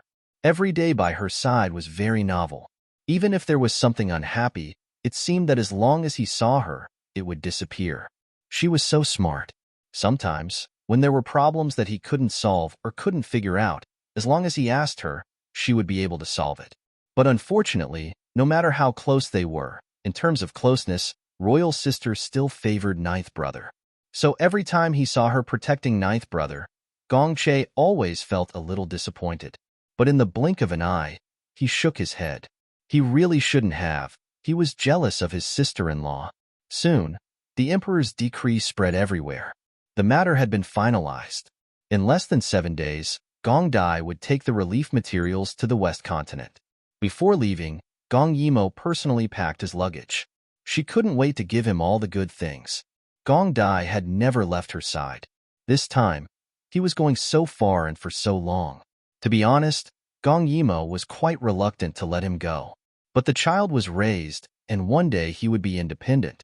So, Gong Yimo tried her best to pave the way for him and suppressed all the reluctance. Chapter 32.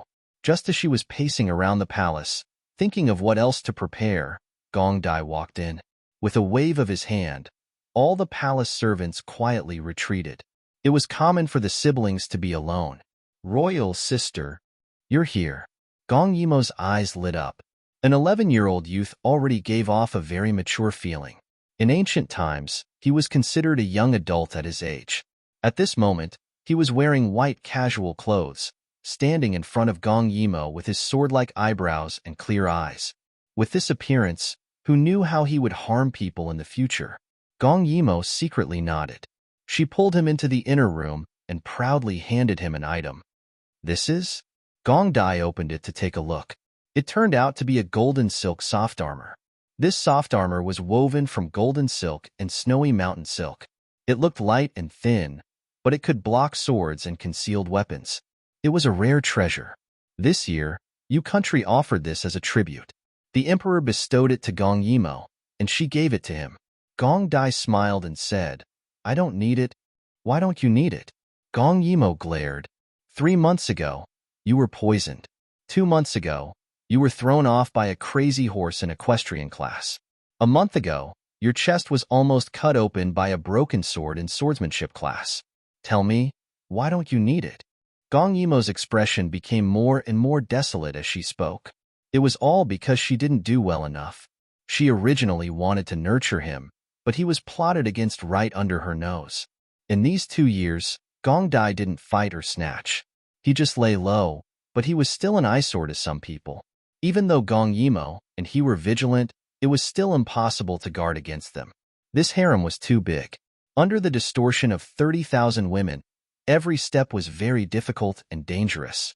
Therefore, after they discussed and plotted, they had the opportunity to let Gong Dai leave the harem. It seemed simple, but the thought that went into it couldn't be explained in a few words. Gong Yimo shoved the soft armor into Gong Dai's arms and said in low spirits, I don't know when you'll come back after leaving. Take care of yourself. She looked at the young man who had grown into a handsome young man and thought bitterly, it wasn't easy to raise him into a well-educated and well-bred young man. Now that he's going to a high mountain and a long road, he won't have a wife when he comes back, right? She felt like an old mother, as if her cabbage was about to be eaten by a pig. Gong Dai saw that her mood was not high and reached out to touch her eyes. In his eyes, there was a doting gentleness. I'll be back soon, because she was here. But when he came back, he didn't want to be the one who was protected by the royal sister. He would definitely make great contributions and stand in front of her to block all storms. As for her, all she needed to do was to be happy. Gong Yimo was embarrassed by his gaze. She also felt that the hand on her face was very wrong. She was clearly the eldest, but why did she feel like she was being pampered when a child looked at her? This was definitely an illusion. She slapped away Gong Dai's hand and continued to pack up her things. Speaking of which, the emperor had rewarded her with many good things, including a dagger that could cut iron like mud. She had to find it. Looking at the busy figure of the girl in front of him, that beautiful palace dress seemed to have flowers spun out. Gong Dai's lips gently curled up. He couldn't get enough of her. She had a pair of beautiful eyes.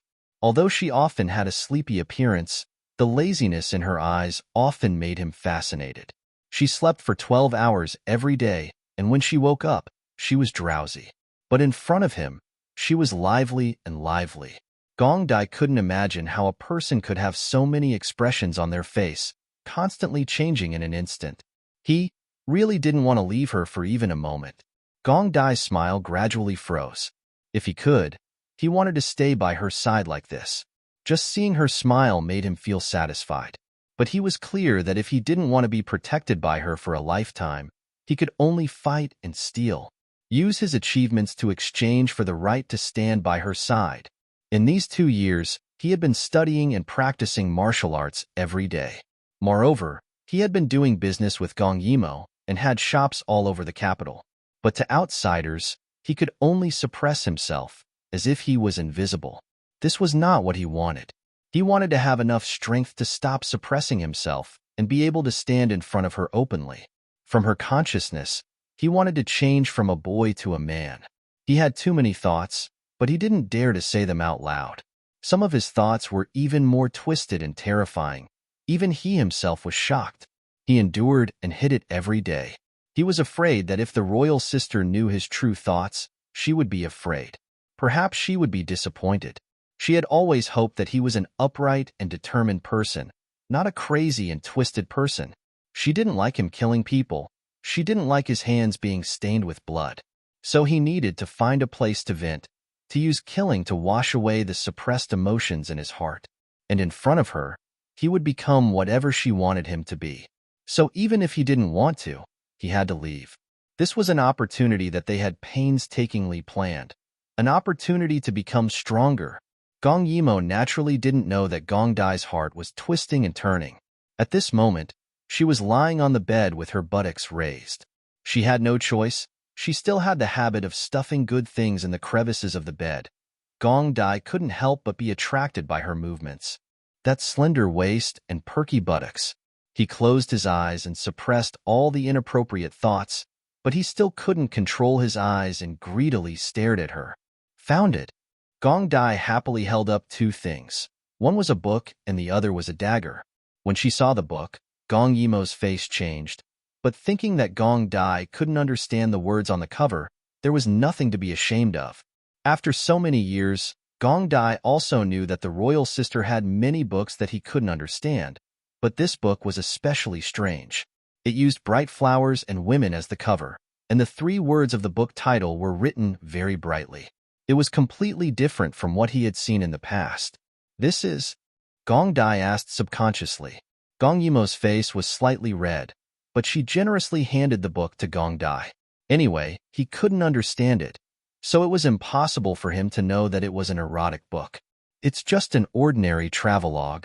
Usually, at this time, Gong Dai wouldn't ask about her secret, but her blushing face and her action of throwing the book to him was too abnormal. Gong Dai smiled faintly. Really? Gong Yimo nodded repeatedly. It was more real than a pearl. Just then, Gong Dai casually flipped through it and suddenly exclaimed, "Eh? There are illustrations in this book?" When Gong Yimo heard that, she snatched the book back. There were illustrations? How could the illustrations in an erotic novel be serious? In the end, when she snatched the book to take a look, it was just a bunch of densely packed words with explicit descriptions. She accidentally read a few lines, and because she was in front of Gong Dai, her face couldn't help but burn. Bastard! He actually dared to lie to her. Gong Dai had a rough idea of what kind of book this was. He looked serious with a hint of confusion as he said, "Royal sister, why are you reading this kind of book?" He looked so innocent, and his eyes were cold as he looked at her with a pair of dark jade eyes. This look immediately deceived Gong Yimo, and she lowered her head guiltily. "I didn't read it." Gong Dai laughed in his heart, but on the surface, he raised his eyebrows slightly. "Then who is it for?" When Gong Yimo heard that, she raised her head. "Of course it's for you to read." Seeing that Gong Dai was stunned, Gong Yimo felt that this was the case the more she thought about it. "Now that you're 11, it's time to teach you some things between men and women." If he had a mother, then his mother would naturally instruct someone to teach him these things. But he didn't. So Gong Yimo took this responsibility on herself. Now that Gong Dai was at the age where he was ignorant, if he knew some things, then he wouldn't be easily fooled by girls outside. "For me to read?" Gong Dai was a little shy. Seeing that Gong Dai's face was red, Gong Yimo's spirits were lifted. "Yes, come here. You're too innocent. Your sister really needs to teach you what is between men and women." Between men and women. After all, Gong Dai was still a virgin, and Gong Yimo's initiative made his calm heart tremble. In a daze, he was pulled to the side of the bed to sit down. However, just as the words were about to come out of her mouth, Gong Yimo didn't know how to start. The two of them sat side by side, and the atmosphere was very awkward. Gong Yimo's body was slightly tense. She didn't know how to get out of this situation, but Gong Dai didn't want to let go of any chance to get close to her. "It's like this," Gong Yimo thought for a while, then patted Gong Dai's shoulder seriously. "You've grown up, and in a few years, you'll be at the age of marriage. So in these few years when you're away from home, you have to keep yourself clean, especially when it comes to girls. You have to be more careful and control yourself. Don't go out for a few years, you'll even have a child." What the hell was she talking about? Gong Dai was originally listening, but when he saw that she was getting more and more out of hand, he couldn't help but say with a cold face, "I won't." He couldn't touch other women, much less have children. Gong Yimo saw that he didn't seem to care, So she joked to scare him. Why not? You have to know that having a child is very simple. You just have to kiss the girl, and she'll get pregnant. Pregnant? Just as she finished speaking, Gong Dai suddenly leaned forward and covered her mouth that had been drooling for a long time. His heart stopped for a moment, and then it started beating rapidly. Chapter 33. Is it like this? Time seemed to have stopped. He could only hear his own heartbeat. The first time they touched, Gong Dai only tasted her lightly, but Gong Yimo was stunned. Looking at those moist lips, Gong Dai's Adam's apple bobbed. God knew how much effort he used to not let himself sink into it, but he was also afraid that he would cause her to be disgusted. Only after tasting her lightly did he separate. He opened his black, jade-like eyes and murmured, "Like this? If kissing could lead to children, that would be great." If it was a normal prince without a mother and surrounded by eunuchs, even if he knew something, he would still be very innocent. However, there were too many people in the harem who wanted to lead him astray. Ever since a palace maid drugged him at the age of 9 and stripped herself to seduce him, he had personally read these books. He did not allow anything to happen that was beyond his control, and this was the same for matters between men and women. Therefore, in these few years, although he did not personally experience it, he had seen a lot of it. Later on, he also avoided many women's plots. However, he did not say these things. And Gong Yimo had long forgotten what happened to Gong Dai when he was 9. She thought that his growth was within her control, but she did not know that the coldness and purity were all a pretense. He had already grown up in a place that she could not see, and even developed an uncontrollable possessiveness towards her. Gong Yimo was stunned when she realized what had happened. She was actually kissed by the child she raised? However, looking at the curious look on his face, she could not say anything harsh. After a while, she found her voice again. Of course it's not just that." Gong Dai's eyes lit up. Then what else? Gong Yimo could only say bitterly, "We also need to sleep on the same bed, be honest with each other, and then success will follow naturally." God knew how difficult it was for her to say these words under Gong Dai's eager gaze. In short, in these few years outside, you have to keep yourself clean. Also, don't do what you did just now again, no one. The way she was stomping her feet made Gong Dai even more restless. He took a deep look at her, and then another, and then said in a low voice, "I understand, royal sister." Gong Yimo, on the other hand, felt goosebumps all over her back from his last glance. The relief supplies were gradually being gathered. Many people would give Gong Dai a farewell gift for the emperor. When Gong Che came, he first came to Taiji Palace because everyone knew that Gong Dai was Gong Yimo's shadow. But this time, he came empty-handed. However, he was very happy to see Gong Yimo. It was evening, but the sky was still bright. Gong Yimo walked out excitedly with a few bottles of medicine in her hands. When she saw the brocade box in Gong Che's hands, her eyes curved. "Brother Crown Prince, are you also here to give Gong Dai a gift?" As she said this, she very intimately held his hand and walked out. "Perfect, I'm also going. Let's go together." She seemed to be in a very good mood today. She was always only enthusiastic with Gong Dai, so she rarely took the initiative with him. Gong Che felt the warmth of her body close to him, and his heart became slightly nervous. However, he couldn't bear to scold her and just let her drag him along. When they reached the outside of the palace, Gong Yimo paid attention to her image and let go of him. She curiously looked at the box in the other's hands. What did Brother Crown Prince give? Gong Che didn't avoid it and directly opened it for her to see. Inside was a dagger inlaid with jewels and pearls. It was very beautiful, but Gong Yimo knew at a glance that it was far less sharp than the one she gave. "Wow, so beautiful." She praised from the bottom of her heart. Gong Dai will definitely like it. Yes, this thing was so valuable that it could be sold for a lot of money. Seeing Gong Yimo's expression of liking it, Gong Che's heart softened like water. He smiled and was about to say that he would definitely give her a better dagger in the future when Gong Yimo was already mesmerized by the blooming lotus flowers. With a soft cry, she ran over. She was so lively, her eyes always able to see the beauty that others overlooked. Gong Che looked over, just like this lotus pond. There were 8 lotus ponds in the palace, but looking at it now, he felt that none of the lotus flowers were as beautiful as this one. Pink and green, the bright sky against the gradually fading red clouds. Gong Yimo's lake blue palace dress jumped in. The dress fluttered in the wind like a butterfly fairy. Brother Crown Prince, come over quickly, there are lotus seeds. Right now, the lotus seeds were still tender and small, but it didn't stop Gong Yimo from ruthlessly destroying them. With a light tap of her feet, she flew out like a swallow. With a flip, she plucked a lotus pod and landed on an unused willow leaf boat in the middle of the lake. As soon as she steadied herself, she smiled at him at the lakeside. Gong Che felt his heart stop. A smile that could topple a city, it was nothing more than this.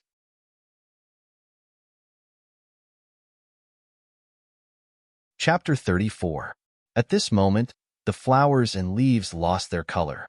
The world seemed to have become an enormous splash ink painting, and she was the only color. Gong Che pressed his chest.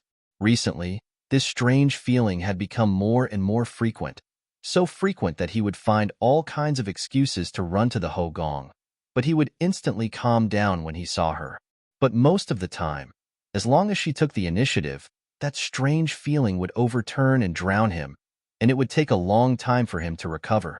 Her foot tapped the bow of the boat, and the bow of the boat shot towards the shore like a sword. She stood at the bow of the boat, facing the wind. She was so elegant, as if she would be blown away by the wind at any moment.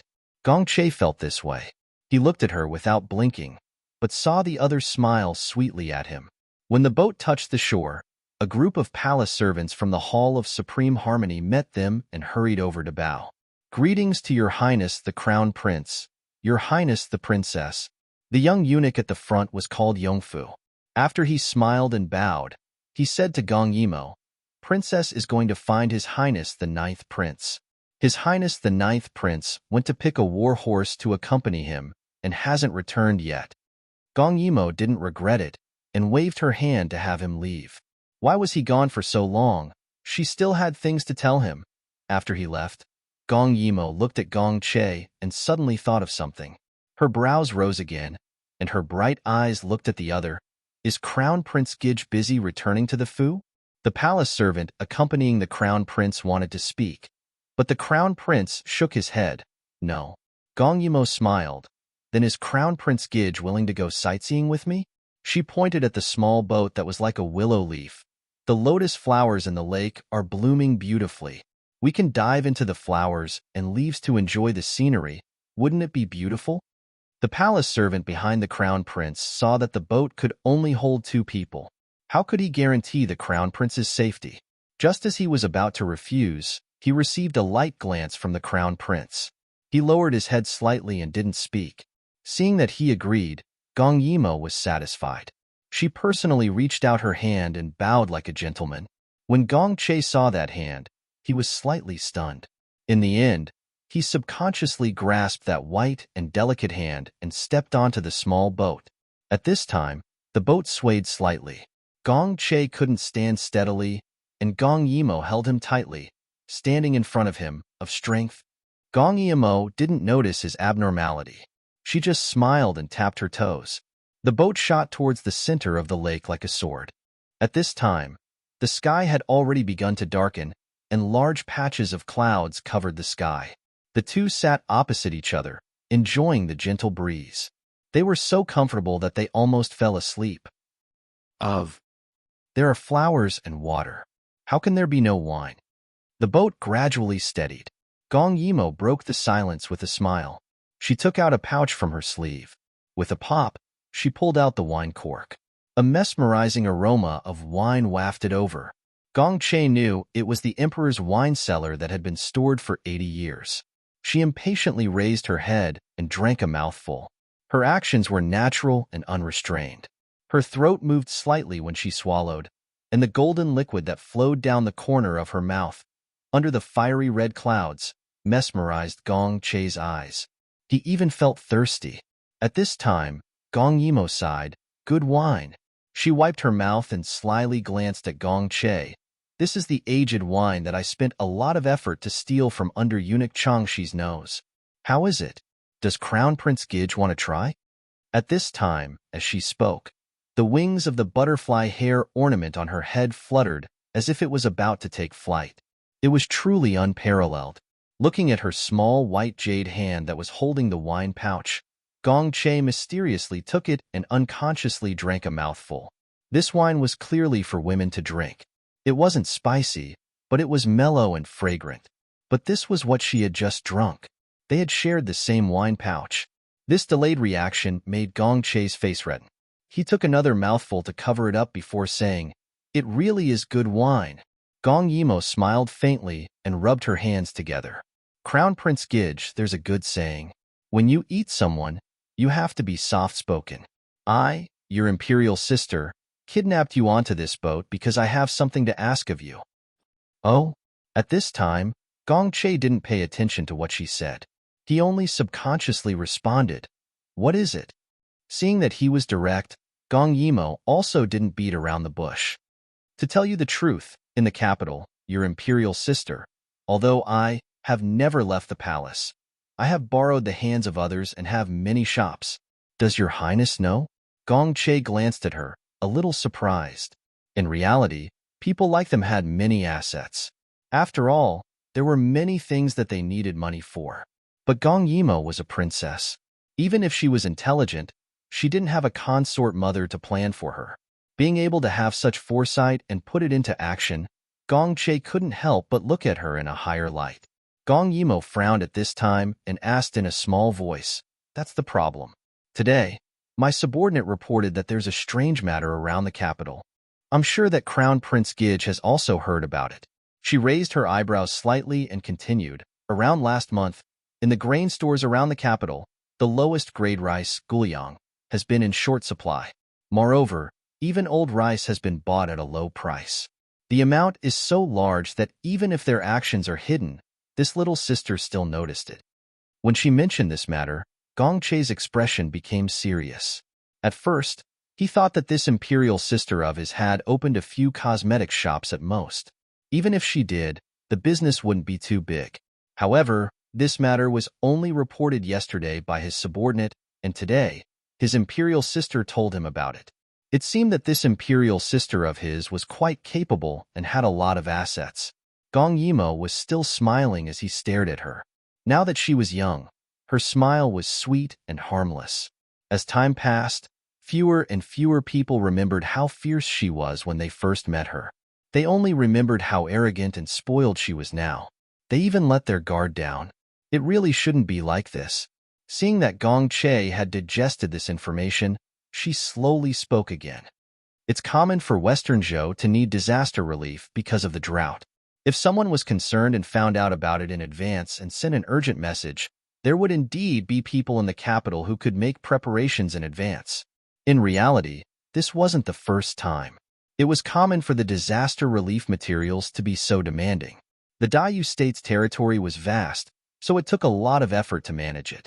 Although the emperor was a wise ruler, he couldn't execute all the corrupt officials. Most of the time, as long as they didn't go overboard, he would turn a blind eye. However, this time was different. This was Gong Dai's first time in office, and it would affect his future. Moreover, Gong Yimo knew that this wasn't all. In order to target Gong Dai, those people not only tampered with the food, but also bought defective clothes and medicine. They wanted to pass off shoddy goods as good ones.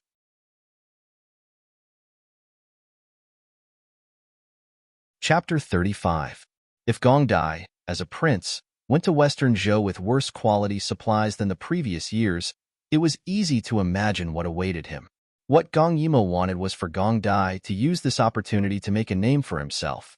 She couldn't allow such a thing to happen. Therefore, Gong Yimo calmly said, "Brother Crown Prince knows that I have a good relationship with ninth brother. He lost his mother when he was young and had no one to help him. I'm the only one who can help him. This trip to the West was also planned by me. I want to train this young bird. Therefore, even if it's an unwritten rule to pass off shoddy goods as good ones, I won't allow it this time." At this point, her expression became serious and focused, causing Gong Che's heart to waver. In Gong Che's eyes, There was a sky full of red clouds. Her face was unquestionable, but her eyes were full of him. Being locked on by her, Gong Che knew that he couldn't refuse any of her requests. He couldn't help but think of his mother. She had done everything she could to make him the crown prince. Even so, he still felt pity and jealousy for the 11-year-old Gong Dai. What does Imperial Sister want me to do? Hearing his approval, Gong Yimo smiled again, causing the dissatisfaction that had just risen in Gong Che's heart to vanish. In 3 days, Gong Dai will leave. Before leaving, they will check the supplies as usual, so they won't make a move. The only one who will make a move will be after leaving the city. Tomorrow, I will ask Imperial Father to use the excuse that there are too many supplies this time to leave the city from the east, south, and west gates at the same time. When the time comes, I will gather all the supplies at the south gate and leave. Her eyes flashed as she looked at Gong Che. I heard that the lieutenant commander of the south gate is Brother Crown Prince's good friend. When the time comes, I want to borrow his troops to escort the supplies to Shirley Pavilion outside the city. After she finished speaking, Gong Che fell into deep thought. He knew in his heart that the other party did not necessarily trust him. Saying that he was leaving through the south gate might just be a smokescreen. However, he had thought about it carefully. For the sake of his reputation, Imperial Mother would not do anything to the disaster relief materials. Therefore, since Imperial Mother did not participate, he did not mind helping Gong Yimo. As he thought about it, he nodded in agreement. As expected, the moment he nodded, Gong Yimo's eyes curved into crescents. However, when Gong Che saw this, he did not feel happy for the first time. Instead, he felt annoyed and disappointed. He looked at the sky and could not help but think that this boat could not swim anymore. The more he thought about it, the more stifled he felt. Gong Che felt suffocated, so he stood up. Just as he was about to say, "Let's go ashore," he suddenly felt a jolt in his chest. His expression changed drastically. Oh no! Gong Che opened his mouth and wanted to call for help, but he remembered that the palace servants accompanying him were all on the shore, and Gong Yimo's people were also on the shore. Gong Yimo was originally happy to see him agree, but when she saw his face suddenly turn ashen, she couldn't help but ask, "What is it? Crown Prince Gidge?" Gong Che did not say anything. He only used his hand to tightly cover his chest. This scene was very familiar. Gong Yimo was stunned and suddenly woke up. In her previous life, she had been by Gong Che's side for so long. How could she not know of Gong Che's greatest secret? She also knew that the people who knew of this secret were either his trusted aides or dead. The small boat suddenly became silent. Gong Yimo did not even have the time to sigh at her bad luck. Her back straightened and a thin layer of sweat appeared on her forehead. At this time, Gong Che finally let out a soft cry and suddenly sat down. He held onto the edge of the boat and gasped for breath. His face was a frightening purple, and he could no longer maintain his gentle image. Instead, he looked nervously and vigilantly at Gong Yimo. There was actually killing intent in his eyes. His secret could not be known by anyone. In this world, there were no more than 5 people who knew that Gong Che had a hidden illness. When the Empress was pregnant, she had unfortunately been poisoned and gave birth to Gong Che. At first, it was fine, but as he gradually grew up, the Empress discovered that his heart and lungs were damaged. He would often suffer from suffocation and colic, and his life was in danger. This was originally a big matter, but the Empress had suffered a hemorrhage when she gave birth to Gong Che.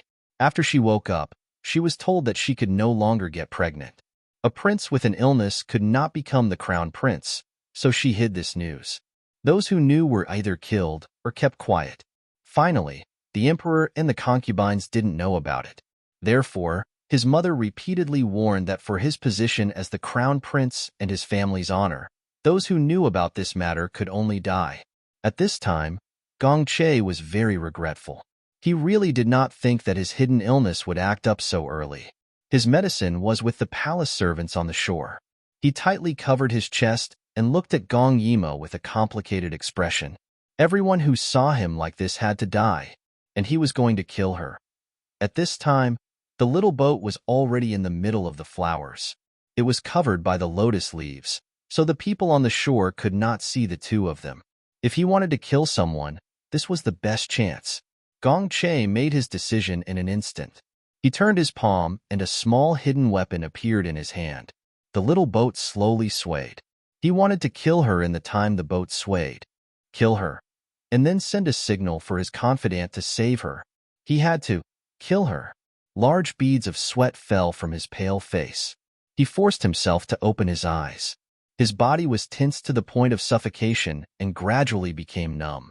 The moment the little boat swayed into the flowers, Gong Yimo knew that she could not hesitate any longer. She nervously looked at Gong Che. She saw that Gong Che was holding his chest that was becoming more and more suffocating. The other hand was holding the thing that wanted her life, but he did not move. He was hesitating. That's great. Gong Yimo's mind quickly turned. As for Gong Che, he was holding the hidden weapon, but he could not bring himself to do it. When he thought of killing her, the first thing he thought of was not how to explain it to Imperial Father, or how to deal with the people on the shore who might have seen him like this. Instead, he could not explain it to himself. Did he really want to kill her? He had never been a gentle person. For the sake of status and Imperial Mother, he could kill someone without batting an eye. But did he really want to kill her? Seeing Gong Che's face become more and more ashen, Gong Yimo immediately raised her hand and walked towards him. When she moved, Gong Che could not help but tense up. He almost pressed the hidden weapon in his hand. Don't come over. His eyes flashed with a trace of reluctance. A drop of sweat fell from Gong Yimo's forehead. She gently said in the least provocative tone, Crown Prince Gidge, put down the chi box in your hand. When Gong Che heard this, his eyes suddenly widened. The chi box was the small box in his hand. As long as he pressed it, the poisonous gas inside could be seen and blood could be seen. Other than him who had taken the antidote, everyone else would die without a doubt. How did she know? While he was hesitating, Gong Yimo had successfully walked to his side and quickly said, because of the problem with the cultivation method, I already knew about Crown Prince Gidge's secret. She forced a smile and pressed Gong Che's hand that was holding the chi box. Her eyes were calm and serious as she said, but this matter, I did not tell anyone, including Gong Dai.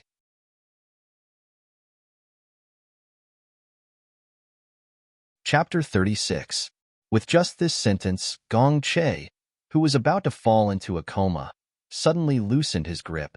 While speaking, Gong Yimo hurriedly laid Gong Che, whose body was already numb and had no strength to think, flat on the small boat. As the night gradually darkened, Gong Che could not see her expression clearly. He let her do whatever she wanted. His thumb kept pressing the button, but no matter how hard he tried, he could not press it down. Gong Yimo's back was tense, but her hands did not stop, as if she did not see anything. She held his neck with one hand, raised his chin, and pressed on his chest with the other hand. Her voice was serious and firm, with a certain kind of determination. Everything I'm going to do next is to save you. If you want, you can press the button at any time, but just once is enough. Brother Crown Prince, you can try to believe me this once.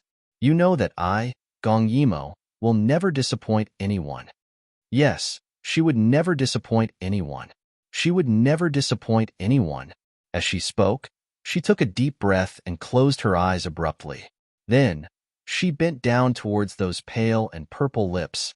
The moment their lips touched, both of them trembled. Gong Che could not help but widen his eyes. His originally unfocused gaze suddenly focused. His thumb wanted to press down several times, but it froze again and again.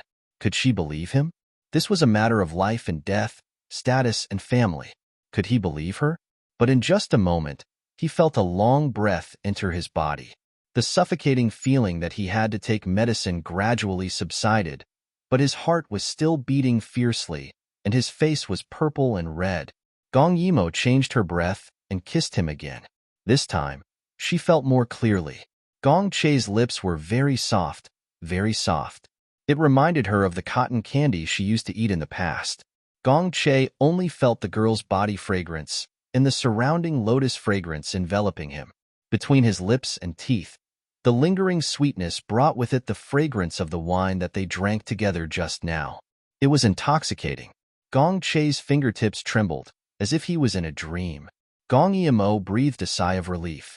At the same time, her other hand was pressing on his chest, continuously pushing and guiding his internal energy, hoping that he would feel better.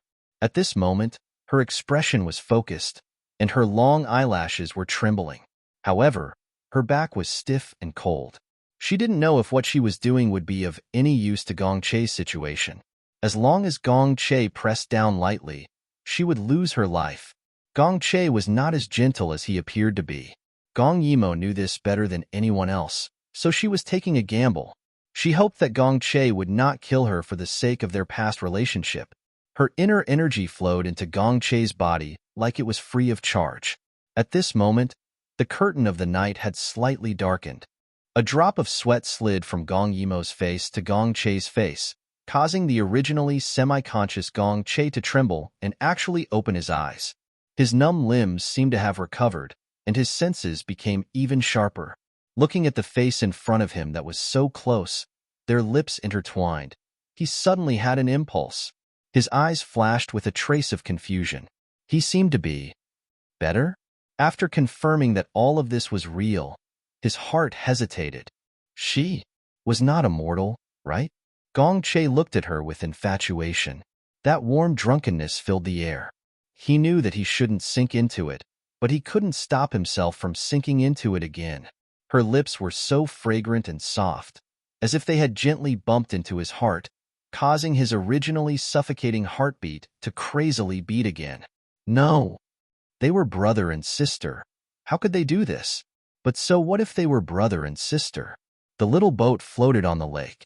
Because they had drifted into the depths of the lotus flowers, the sweet fragrance of the lotus flowers filled the air.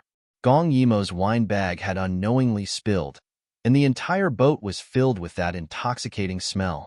Gong Che looked behind her in a daze. Clumps of lotus leaves stuck close to them. He only needed to reach out his hand to pluck them, and they were doing this kind of thing under the flowers and leaves. From his angle, the sky had been cut open by the leaves. At this time, the sunset had turned into a thick purple, and a few stars dotted the inky blue sky. It was so beautiful that it could consign people to eternal damnation. Gong Yimou felt Gong Che gradually calm down, and she slowly got up. But when she got up, Gong Che lightly licked her, startling her and causing her to sit up straight. She kept getting up, and the lotus leaves hit her body, causing her to have no choice but to bend down again. Once again, she was very close to Gong Che, and their breaths were intertwined. How could he be like this? Gong Yimou bent down with one hand on the wooden plank, not daring to look at him. She couldn't even say, "Are you better?" In this kind of ambiguous situation. Gong Che was also shocked by his wild behavior, and for a moment, he was speechless. At this time, the boat suddenly moved and swayed out of the narrow channel. Gong Yimou immediately sat up, and the people on the shore were already waiting anxiously. Her body tensed up, and she couldn't help but sit back. Seeing Gong Che in a daze, she secretly glanced at the box in his hand. Probably. She should be safe? Just now, for a moment, she was really afraid that after Gong Che recovered, he would suddenly kill her to silence her. But looking at his silent appearance, it seemed like he didn't have that intention. But just in case, she hurriedly used the last of her remaining inner strength to push the boat to the shore. When the bow of the boat reached the shore, Gong Yimou heaved a sigh of relief, and the slight vibration also woke Gong Che up from his dream. He subconsciously looked at Gong Yimou, and his face suddenly turned red. Unfortunately, the night was dark, and others couldn't see anything clearly. He hid the chi box in his hand, and without saying goodbye, he hurriedly climbed out of the boat and left in a sorry state. Although the people accompanying the crown prince felt that it was strange, in the end, they only looked at Gong Yimou suspiciously, and then saluted and chased after him. Seeing that the group of people had left, Gong Yimou heaved a long sigh of relief. Damn it, I almost died. Fortunately, she was quick-witted.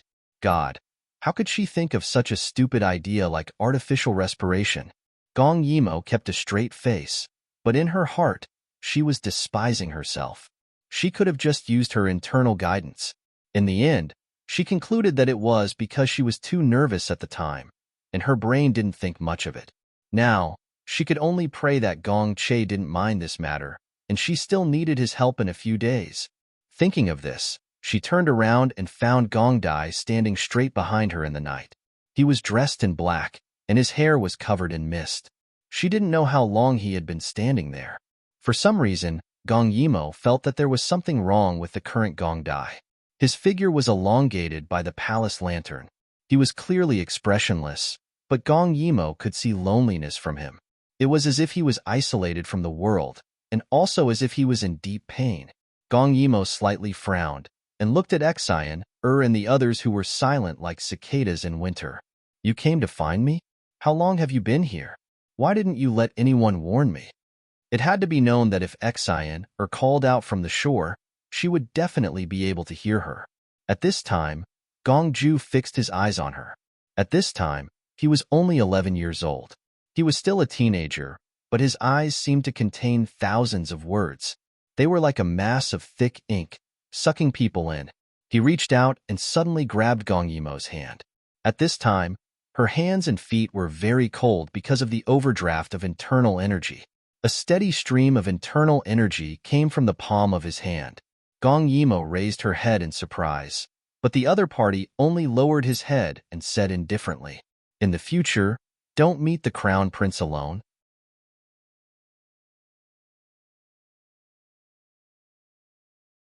Chapter 37. Gong Yimo found it strange that they couldn't draw a clear line between themselves and the crown prince. Gong Dai suddenly reached out with his other hand and patted her head.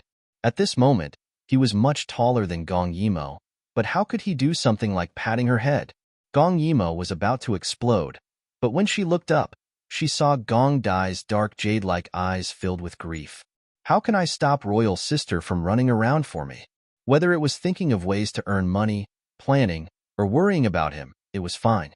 Clearly, I only want Royal Sister to be happy. Clearly, he only wanted to protect her, love her, and then see her happy and carefree. He didn't want her to be like now, constantly worrying and scheming. Gong Yimo's hair was soothed, and she said with a smile, "I'm happy now too." Her expression didn't seem fake, as if worrying for him was a happy thing. At this moment, Gong Dai really wanted to hug her tightly in his arms. He wanted to hug her, kiss her forehead, and merge her into his flesh and blood. So what if they were blood relatives? So what if everyone was talking about them? He wasn't afraid. He wasn't afraid of anything. But when he raised his hand and put it down, the youth's mood was extremely conflicted. "But what do I have?" This sentence suddenly flashed through Gong Dai's mind. "What right do I have to hug her?" The wind seemed to suddenly turn cold. Gong Dai looked at her, his eyes surging, but he put his hand down heavily. He sighed slightly. No rush, no rush. He didn't have the right now, but he would in the future. It was okay to endure. He wasn't afraid of waiting, as long as she was here. Gong Yimo saw that he was worried, an expression that shouldn't appear at his age, and couldn't help but frown. Then, she lowered her head and touched her stomach. "I wanted to send you something before going back for dinner, but I didn't expect it to be so late. You haven't eaten, right? Why don't we give you special treatment?" The more she spoke, the more spirited her eyes became. Gong Dai looked at her. After a while, he sighed as if he was defeated. His eyes were filled with helplessness and love. He pursed his lips and smiled. "All right, this time," because Gong Dai was going to the West Continent for disaster relief and the important task of building wells and canals. There were more craftsmen, sailors, and other skilled people accompanying him. Because of the scale of this project, the amount of materials needed was more than twice as much as before. Therefore, when Gong Yimo proposed that the three sects work together, Gong Chung agreed with a wave of his hand. But this thought made those who wanted to make a move anxious. Time was of the essence, and they did not have enough manpower. There was no way for them to ambush 3 doors at the same time. What was originally a simple task had become complicated. They could only take a gamble. A masked man said to the leader, "Time is tight now. It is said that there are 150 carriages in each of the 3 roads, but we have limited people. We can only block one of the 3 gates. I hope you can make a decision soon. Otherwise, we won't be able to explain ourselves if something goes wrong." 150 carriages in each of the three sects? Where did they get so many things? Didn't they say that there were only 150 carriages in total? Did those fellows from the Ministry of Revenue make a mistake? The leader was anxiously talking to himself. After a subordinate hurriedly came to report, he calmed down. It turned out that the Crown Prince had just issued a secret order for the gatekeepers guarding the central gate to be on standby. When the materials left the city, they were to send troops to protect them. Although he did not know why the Crown Prince wanted to help the Ninth Prince, the Crown Prince's actions showed that the materials were not sent out of the city in triplicate. They were still in one place. So now it was a problem of choosing one of the three. Was it the South Gate that the Crown Prince ordered to protect, the East Gate as originally planned, or the inconspicuous West Gate? He pulled his beard and pondered. This time, the Ninth Prince was ordered to leave the capital by the Chaoyang Princess. The Chaoyang Princess was an intelligent person. If she had thought of this idea, then which road would she take? He could not guess the thoughts of a little girl. The official waved his hand and said to his subordinate, "The Chaoyang Princess is treacherous. This time, the materials will definitely be gathered in one place. Now that they have set off, quickly go and check which road has the heaviest traces of the carriages and report back." The subordinate's eyes lit up when he heard this. He hurriedly went and returned in a short while. He panted slightly and hurriedly said, "There is a result. This matter is indeed strange. The tracks at the West Gate are the deepest, followed by the East Gate. The tracks at the South Gate are the shallowest." The official narrowed his eyes and pondered for a moment before smiling. The little girl is indeed astute. Unfortunately, she met this old man. His expression turned serious. "Tell everyone at the East Gate not to move. The materials will definitely come out from the East Gate. Do not fall for their trick." The man in black was puzzled. "Sir, why do you say so?" The old man proudly stroked his beard and said, "The tracks are the deepest. The princess must have filled them with sand and stones to confuse the public. The tracks at the South Gate are the shallowest. Did the things on the carriages disappear into thin air? Only the East Gate, the most dangerous place, is the safest. The Chaoyang Princess did the opposite. She is quite clever." Seeing that he was so certain, the man in black smiled and flattered. "Unfortunately, Sir still saw through it." The official laughed. "Quickly go and do it. The Chaoyang Princess originally wanted to divide our troops, but I saw through her. You must seize the opportunity." "Yes, sir." After the man in black left, the official was still leisurely. "Those barbarians of Western Zhou only have some rotten grain and old rice. Humph, Your Highness, I hope you will accept this gift." Shirley Pavilion. The fleet of carriages approached from afar. There were at least tens of thousands of people. A group of soldiers and horses escorted the carriages to Shirley Pavilion and returned to the South Gate to report. At this time, Gong Dai ordered everyone to start reorganizing the carriages. He looked forward and saw a person in white sitting in the pavilion. Obviously, he had been waiting for a long time. He raised his eyebrows and quickly galloped over. Gong Yimo was originally drinking wine. When she heard the sound of the horses, she quickly took out a teapot from her space and pretended to sip tea. Gong Dai approached and smelled the faint smell of alcohol. He did not point it out and instead smiled. According to the law, a prince could not leave the capital without an imperial decree. Now that he was standing here, he felt his body and mind lighten. He no longer needed to hide. His depression was swept away, and he became high-spirited. Gong Yimo saw the joy in his eyes when he galloped over. It was something she had never seen before. In the palace, he was frighteningly quiet. Now, he had the demeanor of an 11-year-old boy. Gong Yimo secretly nodded at her decision. The sadness of the impending departure was also reduced. "Royal sister." Gong Yimo smiled. "How was it? Did the journey go smoothly?"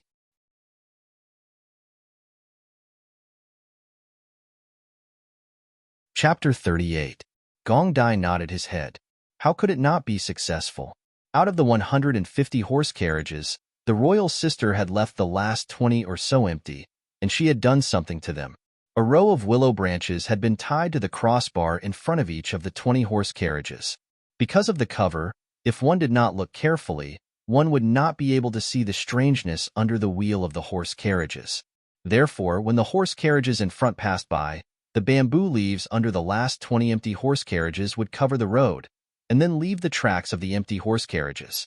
The observers only dared to go forward to check after the horse carriages had passed, and the result would be that the horse carriages were empty. This was easy to say, but difficult to do. The crossbar with the willow branches could be moved up and down. There was a small switch, and only by pressing it would the willow branches fall down. Otherwise, it would be retracted. Therefore, when the horse carriages were inspected outside the palace, nothing could be found. Gong Yimo had prepared for this little scheme for half a year. Therefore, the one who had planned for a long time was not the corrupt officials who had prepared the shoddy goods a few months ago, but Gong Yimo. For this opportunity, she had prepared for more than a year, contacted the emperor, the crown prince, and bribed the officials of the Ministry of Revenue. She had really calculated everything. Gong Dai sat opposite her, took the tea prepared for him, and drank it in one gulp. The royal sister had always treated him as a child who could not drink alcohol. However, every time she secretly drank, he could only sigh. No matter what she thought, this journey to the West Continent was long and difficult. When he returned, whether she admitted it or not, he would be an adult. He believed that when he returned, he would definitely make the royal sister unable to treat him as a child. He personally poured a cup of tea for Gong Yimo, and his somewhat cold eyes lowered. Since there is no farewell wine, I will use tea in place of wine. This first cup is for royal sister. Seeing Gong Yimo looking at him, he smiled again. His originally cold eyes were so bright, but they were so dazzling. He looked deeply at Gong Yimo, as if she was the only person in the world. Thank you, royal sister, for plotting for me all these years. Every little thing, every day, every fall, was not bestowed by the heavens, but by you. So, this toast is to royal sister, to thank royal sister for giving me a second chance at life. As he spoke, he used tea as a substitute for wine and drank it all in one gulp. Gong Yimo also drank it. After drinking it, she propped up her chin and listened to what he was going to say next. This second toast is to the royal sister. He looked deeply at Gong Yimo again, but his expression was slightly intoxicated, as if he wanted to remember her face in his heart. All these years, I've been a burden to royal sister. He laughed self-deprecatingly. I have nothing, but royal sister did everything for me. So, this second toast is to thank royal sister for not giving up. Gong Yimo was moved by his words. Memories of the past appeared in her eyes. She sighed. So time passes so quickly. It's time for you to spread your wings and soar. After saying that, she was incomparably melancholy. Gong Dai poured the third cup of tea. At this time, the joy in his eyes gradually dissipated, leaving only the reluctance buried deep in his heart. But he couldn't back down, just for the right to stand side by side with her. This third toast, he hesitated. His white jade-like fingers rubbed the edge of the cup, and he finally sighed. This Shirley pavilion was quiet and isolated. It had witnessed too many farewells, but Gong Dai hated the word farewells. He hated it very much. He smiled weakly. A trace of misery appeared on his youthful face. He raised his cup again and said to Gong Yimo, "This third toast is to the royal sister again." His eyebrows were cold, but his eyes flickered slightly. I've imagined countless times what I would be like if you weren't in the cold palace. I would definitely be cruel and twisted. I would definitely be violent. This world would definitely be lonely and hopeless. So, this toast is to you. Thank you for existing in my life. He didn't finish his last sentence. His tone contained too many emotions, which made Gong Yimo puzzled. How could there be so many indescribable emotions in the clear eyes of the youth in front of her? He had never said so much before, but when he said it, every word came from the bottom of his heart. It was getting late. Looking at the fleet of carriages that were ready to leave, a trace of determination appeared on the youth's face. At this time, he had already put down his teacup and walked in front of Gong Yimo. He was already so tall. Gong Yimo sighed softly. She saw him reach out, looking like he wanted to hug her. Gong Yimo closed her eyes slightly. If hugging the youth could make this journey less lonely, then she would hug him. But after waiting for a long time, She only felt him pick up a strand of her hair, and then use his inner strength to break it. He really wanted to hold her in his arms. He raised his hand and put it down. That kind of strong desire was almost swallowing him up. However, he had restrained himself for a long time. He didn't want to fail at the last moment. So, he took a strand of her hair and lowered his head to whisper in her ear. "Momo, wait for me to come back." After saying that, he didn't wait for Gong Yimo to raise her head in surprise. He quickly got on his horse and left. Gong Yimo touched her hair. Her eyes were slightly stunned, but soon, it was covered by the yellow sand. On the back of the horse, the youth touched the hair on his chest, and a bitter smile appeared on his face. She would never know how painful parting was for him. On one hand, he had the happiness of standing behind her, and on the other hand, he had the ambition of standing by her side. Both were like opium poppies that made people sink, but he chose the latter. That day, only he had seen the joy and panic in the crown prince's eyes when he left. He knew what that meant, because he had experienced the same moment of hesitation and had experienced the same feelings of struggle. Therefore, he was duty-bound to not turn back. If he became the crown prince, he could gain her favor. If he became an important minister, he could become someone she could rope in. If he became the emperor, he could gain her dependence. He could do it all. When he stepped out of the imperial city, Gong Dai reined in his horse and looked deeply in that direction. "Royal sister, wait for me to come back." Not to mention how smoothly Gong Dai's journey went, but inside the imperial palace, there was a storm of blood and a conspiracy brewing. When she found out that Gong Dai's team had successfully left the city, and that the crown prince had ordered them to escort them, the empress was furious. At this time, the crown prince knelt in front of the empress with a serious expression. Phoenix Palace was cold, and the air seemed to be condensed. The empress didn't even look at the crown prince in front of her. She rubbed her forehead, obviously very angry. At this time, there were only two confidants in the hall. At this time, one of them lifted the curtain and whispered something in the empress's ear. The empress's phoenix eyes widened and looked at her fiercely. "Your Highness, please spare my life." She quickly knelt on the ground, lamenting her bad luck. "Spare your life?" She sneered, and the phoenix coronet on her head reflected a chilling light. "Each and every one of you can't do anything right. How did this empress raise you all? Someone come, drag her out and execute her."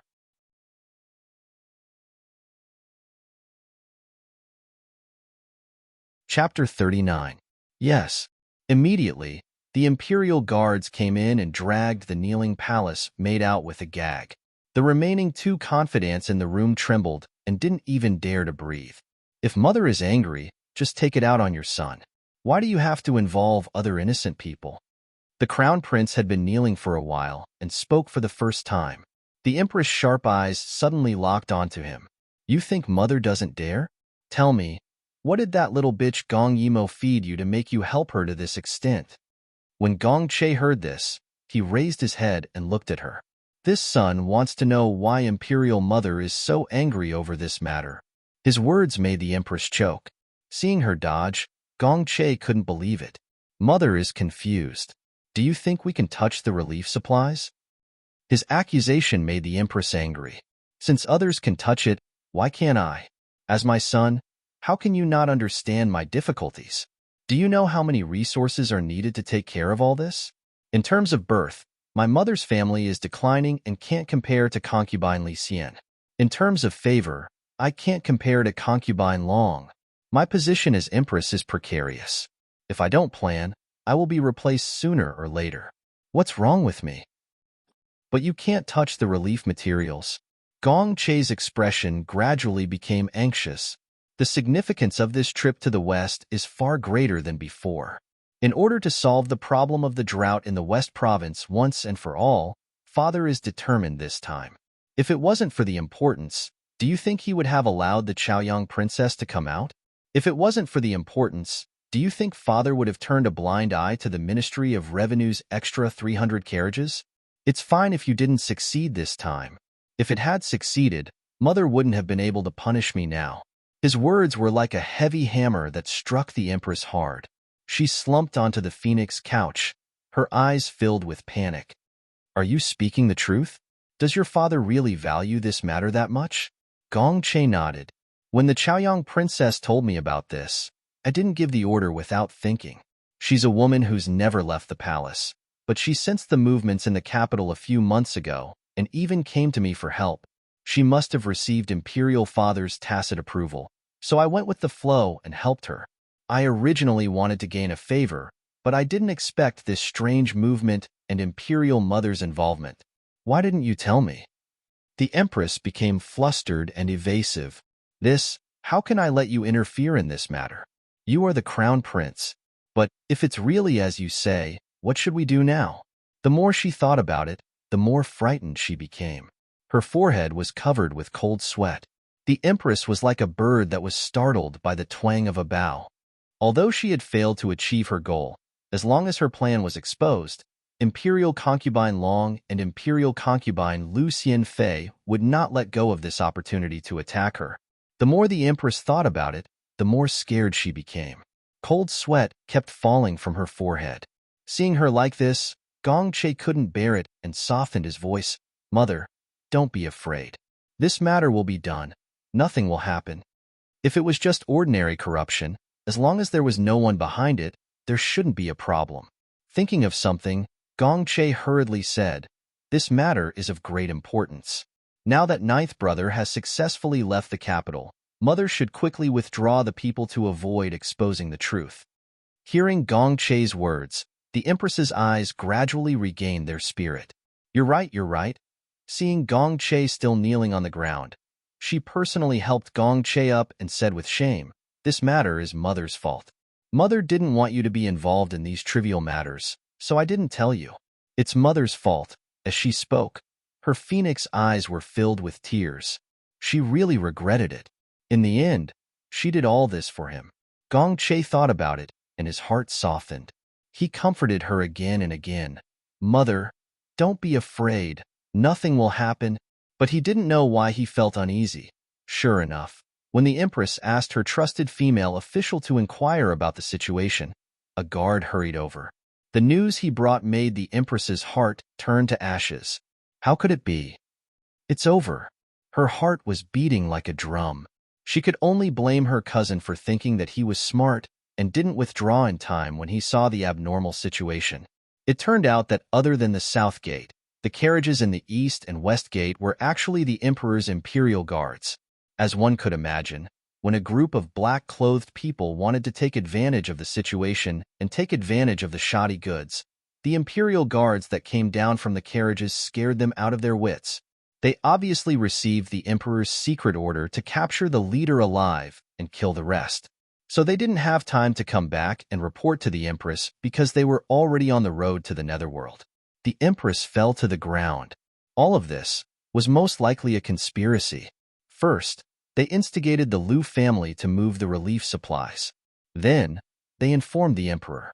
Otherwise, how could they explain the Emperor's early preparation and then a thunderous strike? Who was it? Who instigated behind the scenes and forced her to a dead end? Gong Yimo? Impossible. That little bitch didn't have such means. The Empress couldn't help but think of Gong Che's words that the Ministry of Revenue had an extra 300 silver carriages. The Ministry of Revenue. Imperial Concubine Long. Cold sweat covered the Empress's forehead. She panicked. She didn't expect that a simple disaster relief would be aimed at her death. That woman, Long Xiangxiang, didn't make a move, but once she did, she was so decisive. It was all over now. Gong Che was also shocked by the news. He was only thinking about who was so greedy this time and whether or not the Emperor would catch them, but he didn't expect it to be his mother. And this was obviously not an ordinary case of corruption, but a conspiracy that had been planned for a long time. At this time, he closed his eyes and turned to walk out of the palace. Where are you going? At this time, the Empress' hair was a little messy. Her confidant hurried to help her. She staggered a few steps forward and grabbed Gong Che's sleeve. Gong Che didn't even turn his head. I'm going to confess to my father before he acts out. No? The Empress screamed. You'll really be finished if you go. She dashed in front of Gong Che in a few steps and grabbed his collar tightly. You're our Liu family's only hope. Nothing can happen to you. Nothing can happen to you. Gong Che held her trembling hand. Mother, I'm already 16 years old. I shouldn't be protected by you anymore. This time, let me bear the responsibility. No. The Empress watched as the Crown Prince strode away. She fell to the ground. Looking at his back, the Empress was stunned for a moment, as if she had gone crazy. Then, she hurriedly screamed. Why are you still in a daze? Why are you still in a daze? Quickly stop, His Highness. At this time, the imperial court was also in a turbulent situation. The Empress's father, the Right Prime Minister, was kneeling in the hall. All kinds of eyes were looking at him. The malicious intentions and vicious calculations made the 50-something-year-old official's hair stand on end. The emperor in the lead was silent, and with every second he was silent, the Right Prime Minister found it harder to breathe. It's over. It's all over. Who knew that every year, the emperor would act out this year? Although this was a risky move, the emperor was so vigilant.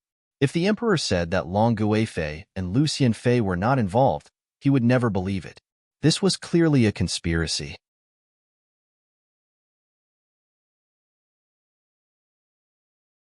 Chapter 40. The emperor looked at him coldly, feeling a headache coming on.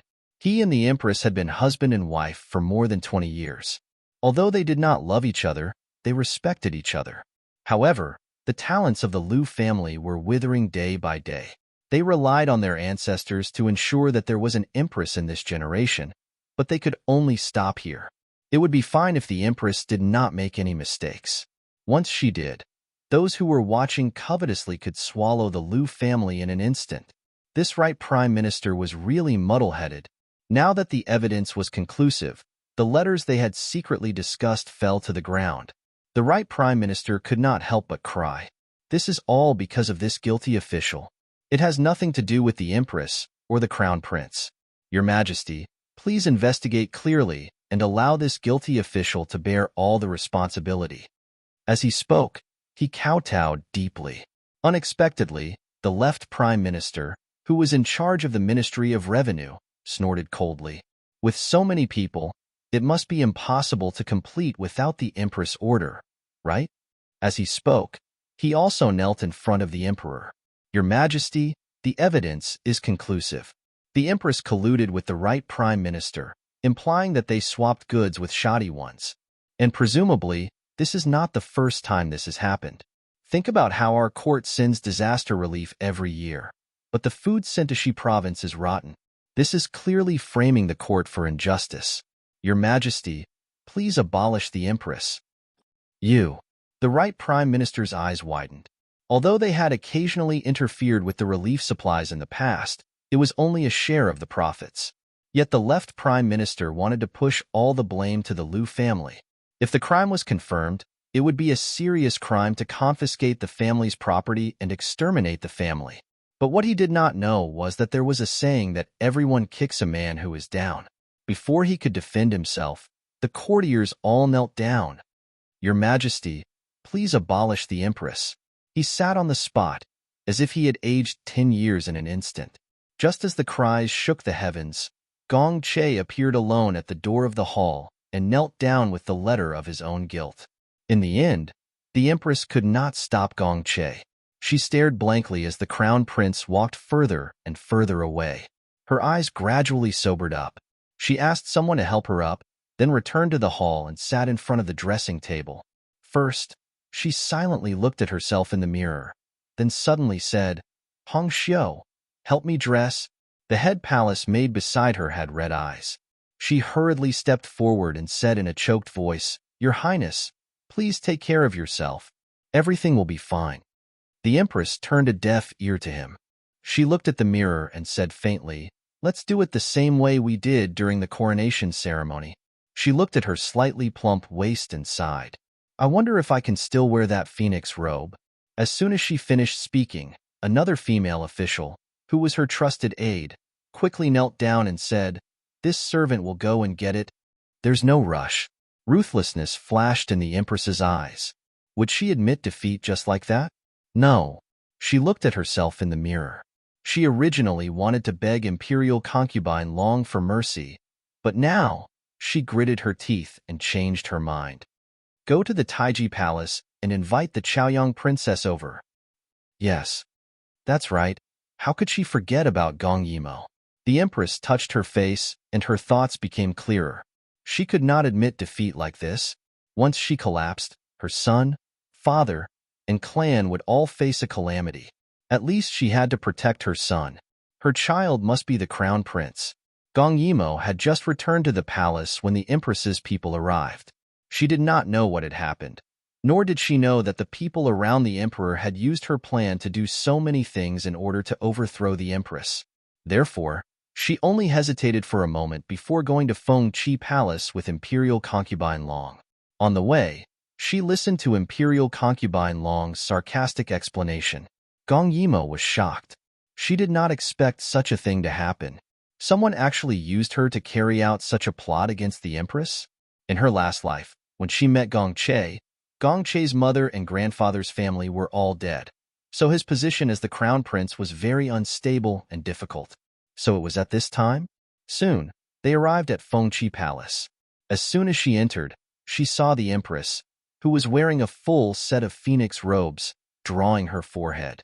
Seeing her like this, Gong Yimo felt that the empress must have a death wish.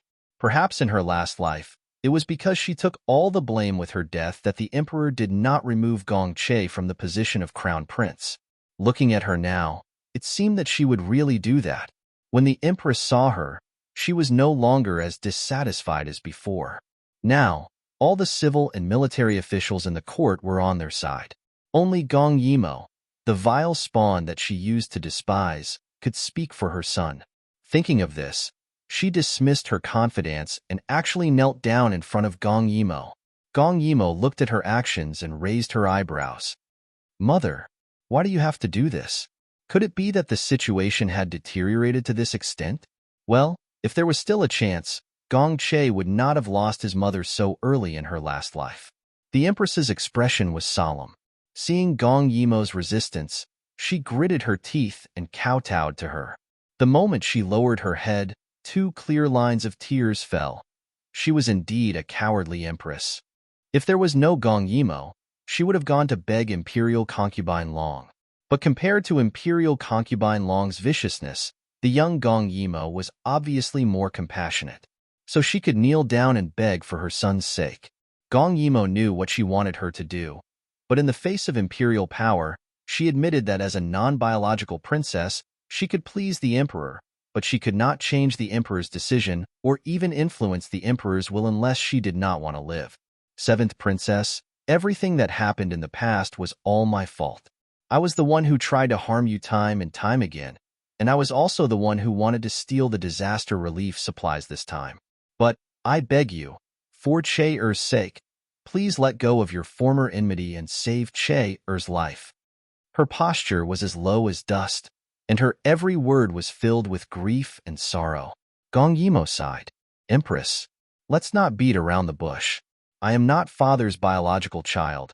How much weight do you think my words have? The empress opened her eyes slightly. She did not expect Gong Yimo to know her past, but there was no other way. She gritted her teeth and kowtowed again. Even if it's because Che has always taken care of you. Even if it's because of my efforts as a mother. I know that you, 7th Princess, can do it. You can definitely do it. Gong Yimo was speechless. She herself was not confident, but the empress had confidence in her. Seeing her kowtow again and again, banging her head on the ground and crying blood, Gong Yimo closed her eyes and couldn't help being slightly moved. Perhaps all mothers in this world were like this, willing to do anything for their children. Thinking of her previous life, Gong Che was so difficult, but in the end, he was still a good emperor. She couldn't help but laugh at herself, but her mind was quickly guessing what the current situation was. Soon, the empress' forehead was red and swollen. The banging sound was like knocking on people's hearts and could be heard clearly in the huge palace. After a while, Gong Yimo sighed, "Don't kowtow, I promise you." When the empress heard this, her eyes were filled with unbelievable joy. She raised her head and almost spoke incoherently, but her eyes were filled with determination. Thank you. Thank you. Don't worry, I won't make it too difficult for you. As long as the princess agrees to do her best, I will immediately take poison and hang myself. I believe that on account of my death, His Majesty will have some pity for Che. I'm just afraid that those court officials will covetously eye on Che and not let him go. I asked the princess to speak up for Che, just like how you spoke to the ninth prince.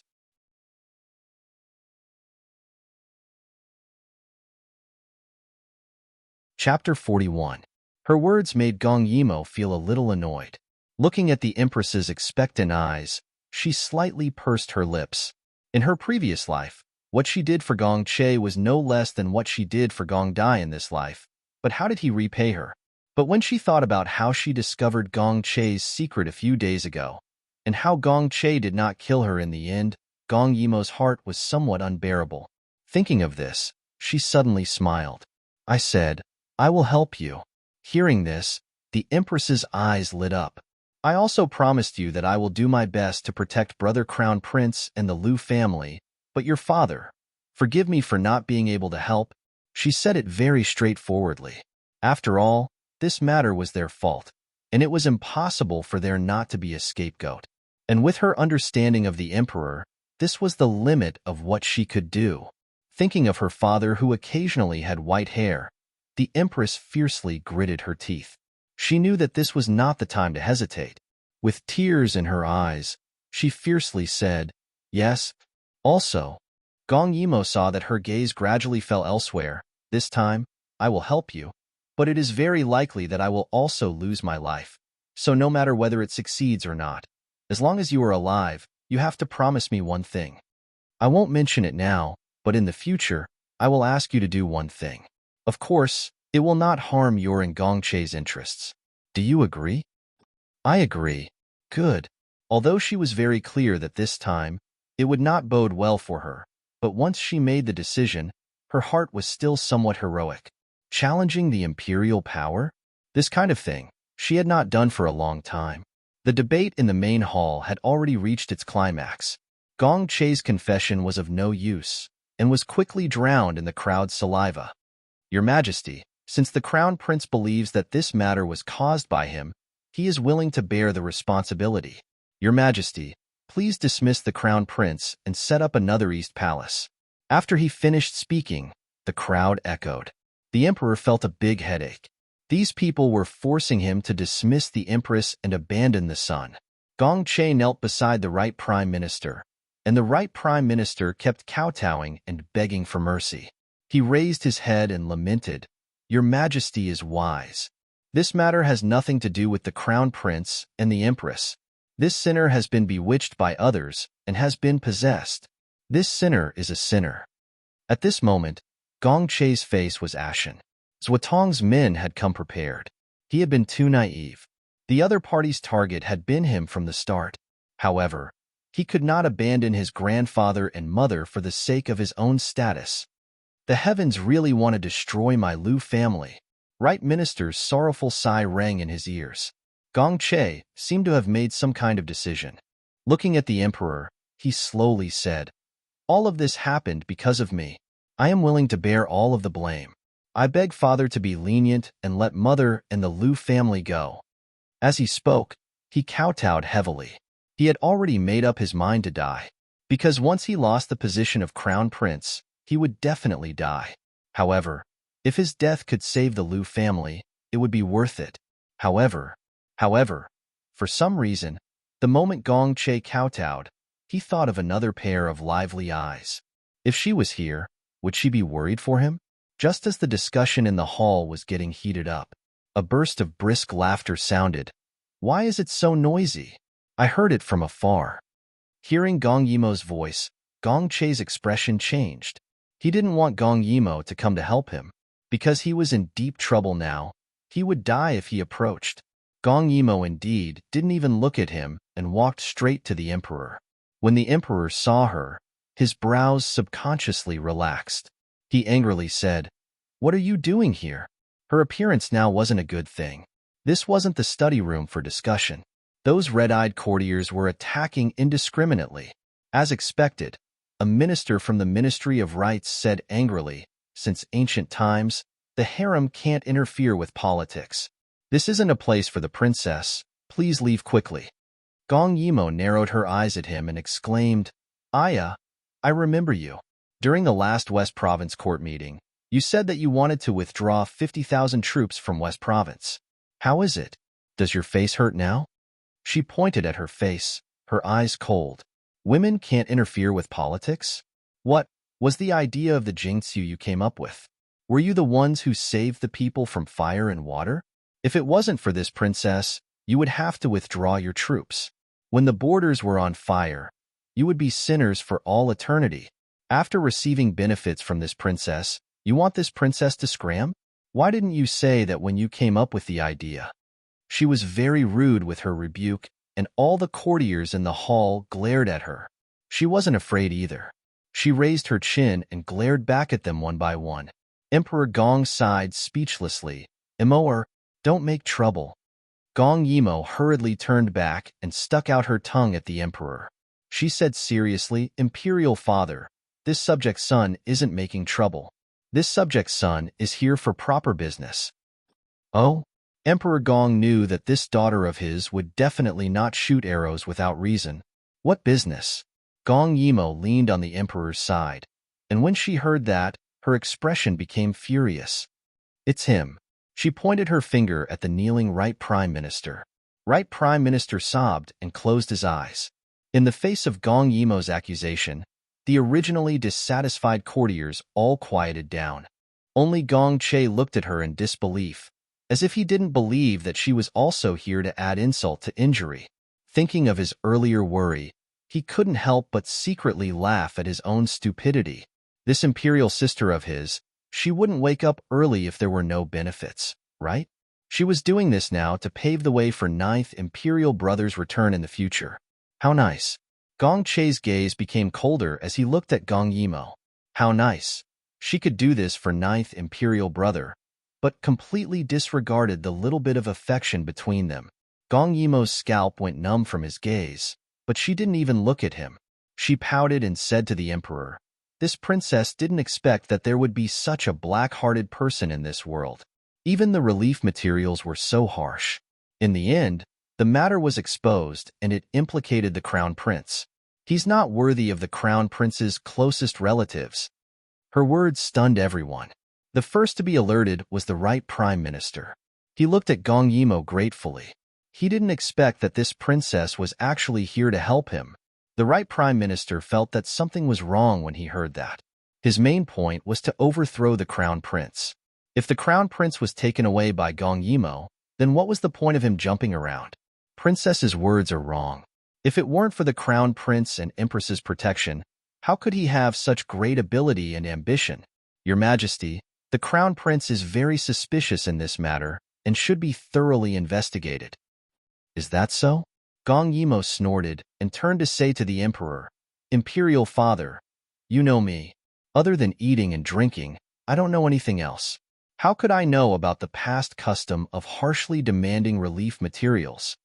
3 days ago, it was older brother Crown Prince who told me about this matter and told me to make early preparations. That was why I thought of the idea of splitting the troops into 3 groups.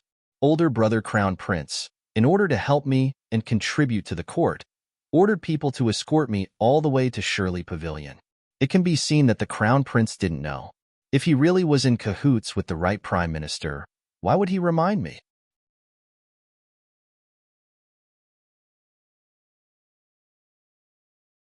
Chapter 42. Now, Brother Crown Prince is pleading for mercy because he cares about his family. Are you trying to smear his name? Gong Yimo glared at the officials as she spoke. Gong Che opened his mouth to refute. He could not watch his grandfather take the blame alone. How was he different from a beast? But just as he was about to speak, Gong Yimo glared at him. Brother Crown Prince is muddle-headed. Although the Right Prime Minister is Brother's closest kin, and I can understand Brother Crown Prince's concern, but Brother Crown Prince doesn't want Mother anymore? You should know that when I came over just now, Mother almost committed suicide. When Gong Che heard this, the hand by his side clenched tightly into a fist. Mother, Gong Yimo continued, luckily, I saved her in time. Otherwise, nothing would have happened. Someone sneered when they heard that the Empress wanted to commit suicide. This is because the matter was exposed and she wants to commit suicide. Your Majesty, please investigate. Gong Yimo glared at him when she heard this. Then, she hurriedly explained to the Emperor. Mother knew that this was the Liu family's doing. She felt guilty towards father, so she did this. She told me that she did not manage her family well. She has a heavy responsibility, but brother Crown Prince did not do anything wrong. Father, please show mercy. After all, the Crown Prince reminded you and escorted you. Father, please don't blame a good person. Nonsense. Someone suddenly said angrily. This disaster relief cost more than 10 million. Even if the right prime minister did not have the ambition, he would still eat it. Gong Yimo's eyes were smiling, but a cold light flashed in them. This lord is right. This princess is also clear about this corruption. It's just the big fish eating the small fish. It's really interesting when I think about it. I heard that corruption of Shizhou's disaster relief materials is a common occurrence. Only the right prime minister took the biggest share? This princess does not believe that there is such a good thing. We must investigate thoroughly. Her words made the officials who were involved in corruption in Shizhou not dare to speak. The discussion hall quieted down. The emperor listened to her long speech, but did not stop her immediately. This made her slightly relieved. She said earnestly to the crown prince, "Big brother Crown Prince, are you really going to take responsibility for this family that made a mistake?" At this time, how could Gong Che not understand Gong Yimo's painstaking efforts? Seeing her argue with the crowd of scholars for his sake, Gong Che's heart warmed, but he still knelt there resolutely. "Imperial sister, you don't have to say any more. Because of me, I am willing to resign from the position of crown prince. I hope that Imperial Father will be lenient with the Liu clan." After saying that, he kowtowed deeply with determination. Gong Yimo was furious. "Crown Prince Gige, aren't you afraid that mother will die from grief?" She said the word, die, very forcefully. Gong Che understood what she meant. If he wasn't the crown prince, not only would his life be in danger, his mother wouldn't have it easy either. Sooner or later, she would die in the harem. But was he going to give up on his grandfather because of this? Gong Che looked at the side of the right minister's face that was covered in messy hair. He really couldn't bear it. Gong Yimo suddenly shouted angrily at the right minister, "It's all your fault. It's not enough that you harmed mother. Now you want to harm big brother crown prince. Why don't you go and die?"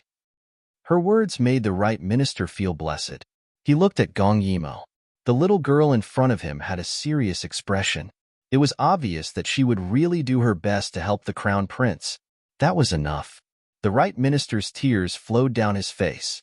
He suddenly shouted, "Your Highness, grandfather has let you down." After saying that, he quickly got up and kowtowed on the dragon pillar. Blood flowed like a river. The scene was in an uproar. Gong Che was stunned. He raised his hand in a daze, but it was useless. He looked at his grandfather who was lying motionless on the ground, and then looked at Gong Yimo. His eyes were straight, with a trace of coldness and emptiness. "Your Majesty, the right minister, is dead." Changshi touched his body and said. There was a moment of dead silence in the main hall. Very quickly, someone dragged the body away. A person who had been in a high position for many years, who was always in the limelight, seemed to have died at this moment. When Gong Che heard that, his body went limp and sat on the ground. He had no way to recover from such a huge change of events. Mother wanted to commit suicide, and Gong Yimo forced his grandfather to commit suicide. "Your Majesty, this person committed suicide to escape punishment. Could it be that he thought that with his death, the Liu family's sins would be absolved?" The left minister suddenly stepped forward and sneered, "And your Highness, the crown prince must be involved in this matter. Your Majesty, please investigate clearly. Today, he must destroy the Liu family." The crown prince was stunned. His grandfather, who used to encourage him to work hard, had died in front of him, and Gong Yimo had personally forced him to death. He felt like he was in hell. The battle in the imperial court was sometimes more tragic than the battlefield. Gong Yimo looked at Gong Che and sighed. "The right minister has been executed. Let's not talk about the past crimes. Let's talk about this time. The Liu family did not succeed. If not for the Crown Prince's help, I would not have been able to see the opportunity. Hence, I think that the Crown Prince has already atoned for his crimes. Imperial Father, please let Brother Crown Prince off. The Emperor was originally rubbing his forehead. When he heard that, he looked at the despondent Crown Prince and spoke in a low voice. All right, the Crown Prince has atoned for his crimes. He has not done anything wrong. Send the Crown Prince back to the palace. Changshi accepted the order and quickly stepped forward. At this moment, Gong Che suddenly raised his head and looked coldly at the Emperor. Then, what about the Liu family? The evidence of the Liu family's crimes was conclusive. Was he still going to plead for mercy? As the Crown Prince, how could he be so unreasonable? Thinking of this, the Emperor was furious. Openly embezzling and using this as a pretext, the Liu family's crimes are unforgivable.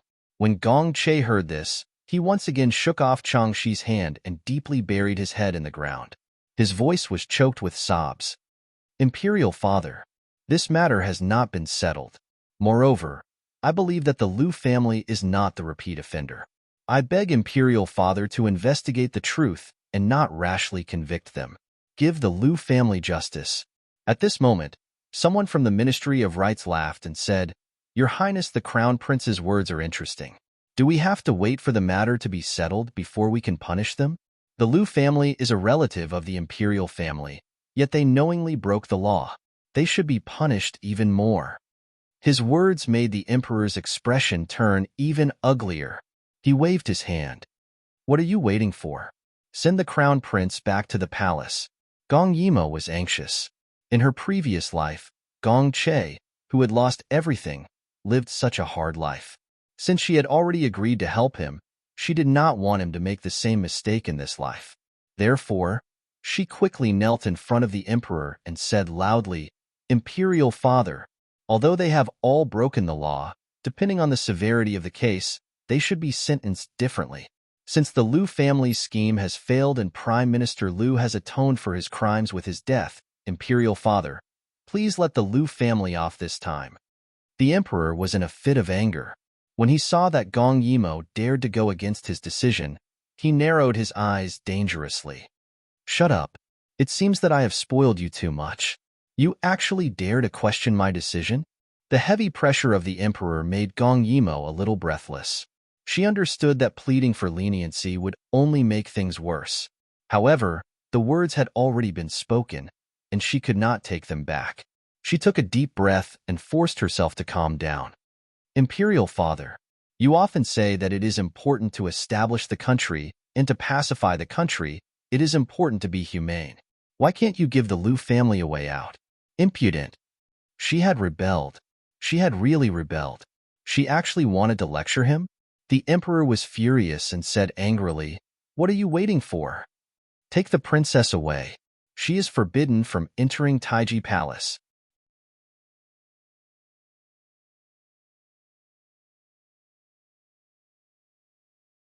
Chapter 43. Immediately, someone came forward to take her away. Gong Yimo panicked and suddenly raised her head, her eyes calm and determined. Imperial Father. Akin wants to make a deal with Imperial Father. This is really strange. Gong Chung was so angry that he laughed and looked at her coldly. Heh, tell me, what kind of deal can you make with me? Gong Yimo heard this and her thoughts turned as she looked at him with a burning gaze. Imperial Father, in these 2 years, Akin improved the technology of papermaking, printing, invented the method of water filtration, and promoted the underground pipeline. A few days ago, I even proposed a solution to solve the perennial drought in Shizhou. Akin believes that Akin has meritorious service. My service is to the country. When the Emperor heard this, he sneered. So, Gong Yimo's heart turned cold from his stare, but she forced herself not to retreat. In the past, Imperial Father rewarded Akin a lot. Akin is willing to donate all of these to the construction of Shizhou. I also hope that Imperial Father can let Liu family off on account of Urchin's meritorious service to the country. This is really the biggest joke in the world. A woman wants him to reward her based on her service? The Emperor laughed. Meritorious service? Heh, as a princess, it's your responsibility to contribute to the country. You want to use this service to exchange for Liu family survival? You're dreaming. I don't know what benefits Liu family promised you that you dare to disobey me again and again. As he spoke, he suddenly slapped the dragon throne. The entire hall immediately fell silent. When the emperor is angry, blood flows like a river. But Gong Yimo was already riding a tiger and could not back down. She could only take a gamble. Imperial father. Her heart trembled slightly, and her expression revealed a trace of sorrow. Akin grew up in the cold palace. What I yearn for the most is family and friendship. She glanced at the absent-minded crown prince. Brother crown prince treats me very well, so it's only right for me to do so. Imperial father. Akin doesn't want to see you being instigated by scoundrels to do irreparable things and hurt the relationship between father and son. You're so supreme that punishment and forgiveness are all in your hands. I beg you to let Liu family off on account of our father-son relationship. Before she finished speaking, there was a bang. The short table beside the dragon throne was overturned by Gong Chung, and the teacups rolled all over the floor. Instigated? A father-son relationship? He looked at Gong Yimo coldly, his eyes filled with killing intent. What she meant was, if he killed the Liu family, would the crown prince still bear grudges against him? What a joke. As the emperor, what he hated the most was people going against his decisions time and time again, especially when he was threatened. This was the emperor's reverse scale, and anyone who touched it would die. Very good. Since you want us to let the Liu family go, fine. In that case, the Liu clan's crime will be borne by you. His words woke Gong Che from his reverie. Imperial father, you can't. But Gong Chung ignored all of them and stared straight at Gong Yimo. And Gong Yimo looked at him with an indifferent look, as if she was already prepared. The emperor was furious. Gong Yimo, heed my command.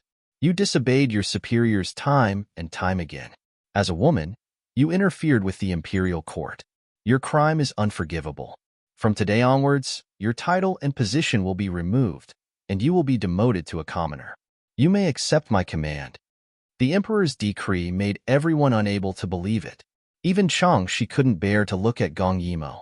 Only Gong Yimo sighed and deeply bowed her head to the ground. This humble girl accepts the command. Thank you for your grace. Her obedience made Gong Chung even angrier.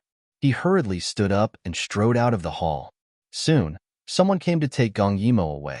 Gong Che didn't even have a chance to speak to her. His whole body was in a daze. Why did she do this for him? Gong Che originally hated her. He hated her for forcing his grandfather to his death. But he knew in his heart that if she didn't do this, they wouldn't be able to escape today. But this time, Gong Yimo used everything in exchange for their narrow escape. Gong Che really couldn't imagine. She was only 12 years old. Even if she was intelligent in the end, she didn't have any experience. Would she be deceived and destroyed? Without her family, where could she go alone? Thinking about it, his whole heart felt like it was soaked in vinegar, sour and unbearable. She did everything for him. At first, he doubted her. She took all the blame, but he couldn't even beg her. Gong Che fiercely hammered the table. He was useless. He was useless. Soon, the emperor's decree was issued everywhere. Not to mention what kind of storm it caused in the harem. The crown prince and the empress were only punished by being grounded. Raised high and gently put down, the schemer behind the scenes could be said to be gritting his teeth. After racking his brains, this was the result today. Gong Yimo, you're very good. You're tuning in to the Romance Rendezvous YouTube channel. We're so grateful for your support, and don't forget to subscribe to join us on this incredible journey through captivating stories. Your generosity through donations truly makes a world of difference, as it's the primary source of revenue that allows me to expand and enhance this channel for you. Thank you from the bottom of my heart for being a part of this adventure.